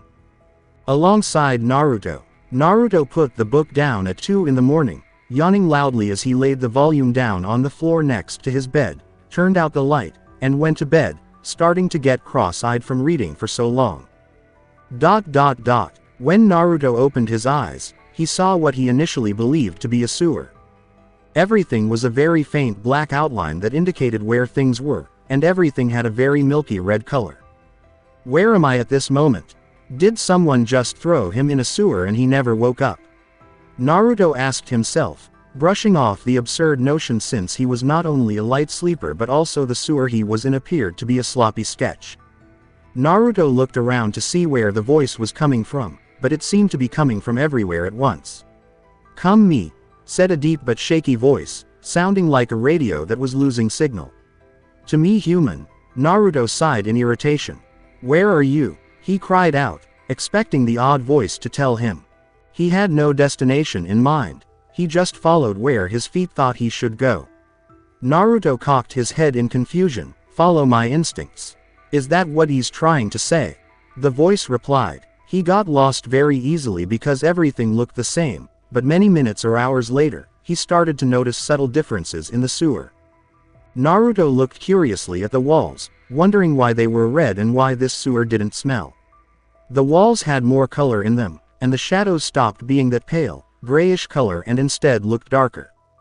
Minutes later, all of his questions were answered when he entered a room twice as big as Konoha, with a cage that seemed to occupy the entire far wall at the far end. He kept moving forward until he reached the middle of the space, at which point he felt compelled to stop. "Oh, so this is the runt that holds the power to imprison me." The voice behind the cage said, "I must say, you're much smaller than I had expected." It opened two enormous red eyes and focused on Naruto. Naruto staggered backward a couple of paces. "Who are you?" he screamed at the voice's origin, perplexed as to how something so large could be imprisoned in a sewer beneath Konoha. "Kukuku, you are either very brave or very stupid to have addressed this in that manner." With a hint of menace in his voice, the Kyuubi uttered, "I am the Kyuubi no Yoko human, and you will treat me with respect." For some reason the white wall that had kept the Kyuubi from influencing his new jailer had been eroded enough that he could reach out while the child, or was he an adult? All humans looked alike to him. The Kyuubi had been trying to get in contact with its third Jinchuuriki but had not been successful until now. In any case, the communication was a lot easier now that they were in the same room, even though at first it was shaky. Naruto fell back on his ass, looking up at the Kyuubi with a terrified expression, realizing that this was the monster that had killed the Yondaime. With a savage smile, the Kyuubi relished the fear in the blonde's eyes and said, What are you doing here? Why do you still live?" Naruto demanded, asking, what was it doing down here in some sewer? He'd been told his entire life that his hero had killed the Kyuubi with his last breath. "Ha, as if any of you apes with no hair could possibly hope to kill me." With reluctance, the Kyuubi continued, "Your leader made a deal with the Shinigami and I was sealed inside of you." In a way, he respected the blonde human for being so brave as to sell his soul to the king of the dead, but on the other hand, he hated him for taking away his freedom once more. For nearly 10 minutes, Naruto remained silent as he tried to understand what the Kyuubi had said. Though Naruto had read about Jinchuuriki in the library, he had never considered himself to be one. It just said that it was sealed inside of him. He cried in utter disbelief. Yes, he noticed parallels between Jinchuuriki's treatment and his own, but who would have thought that they were demon-possessed? "I do not enjoy repeating myself human, you heard me correctly the first time." As he lay on his back, hands covering his face and muttering denials, he could see the evidence clearly telling him that it was true, and he could also recall numerous instances in which people had referred to him as a Kyuubi brat. He had previously explained this away by saying that he was born on October 10th or that the Kyuubi was a device used to damn Somethinga or him, in most cases. He muttered into his hands, "You're sealed inside of me," as he gradually recovered from his shock. The brat's reaction upon realizing that Naruto was a Jinchuuriki would be the most entertaining thing the Kyuubi had seen in years as he watched him with idle amusement. "That really fucking sucks," Naruto uttered as he sat back up. Although he didn't swear, mucha people cursed at him all the time, he knew when to do so, and this was definitely one of those times. The Kyuubi's expression when it turned to face Naruto was very similar to that of a child who has just been disappointed in getting a toy that it really wanted. The Kyuubi was a little miffed that Naruto had refused to entertain him, but he also admitted that he was handling the news pretty well. He recalled how, to his amusement, his second jailer had wept for hours like a little child when she learned he would be sealed in her. It had been difficult to be covert enough so she wouldn't notice, but he couldn't help but laugh when he saw the wimp of a jailer. Mito's seal had given him just enough freedom to feel the world through her senses. With a sullen expression, Naruto looked at the Kyuubi, wondering how different his life could have been, but then he realized that if it had been different, he might not have been friends with Hinata-chan. Therefore, he was cool with having a giant freaking demon inside of him as long as Hinata remained his friend. A resolve in the boy's eyes that the Kyuubi had not seen since the other blonde who had sealed him made him swish his tails in surprise. This human could prove to be amusing, the Kyuubi thought to himself. "Don't you detest me?" he asked out of curiosity. He didn't care if Naruto did, but he was wondering why Naruto wasn't screaming, "I hate yous." With a sigh, Naruto said, "Sorta. But I really can't do anything about it," sounding far older than a 6-year-old should have. "Get up," he said, "friends." In an attempt to broker a peace deal, he posed the question, to which the Kyuubi growled in return. The fox curtly replied, "I do not befriend humans, considering them to be the most vile of all races incapable of understanding the meaning of loyalty. And I don't befriend giant foxes that killed my hero, but you're inside of me, so I guess we should try to get along," Naruto uttered, applying reasoning that only an infant could understand. The Kyuubi blinked, surprised. His previous 2 jailers had never really made an effort to get along with him. Mito had made an effort to stifle his anger, and Kushina had chosen to ignore him when he was inside of her. Still, the Kyuubi was not one to readily grant trust. "I don't make friends with people, Runt, but I will give you opportunities to gain my friendship over time." The Kyuubi narrowed its eyes at Naruto, saying, "This does not mean that I won't take the chance to break out of you if one should ever present itself. If you prove to me that you are different from the rest of your race, then I will call you a friend." After appearing to consider it for a few seconds, Naruto exclaimed, "Fair enough, Kyuubi. I have a name," the Kyuubi said with a hint of annoyance, waving his tail thoughtfully. "You would think after 1,000 years people would be able to think up something a little better than nine-tailed fox. What is it?" Ignoring the Kyuubi's internal argument over whether or not to reveal his name to Naruto, Naruto inquired. With a menacing tone, Kurama said, "It's Kurama," defying Naruto to laugh. "You got yourself a deal, Kurama, but you got a weird name," Naruto said, cocking his head to the side. I will continue this story in next part. Till then, we weeb offline.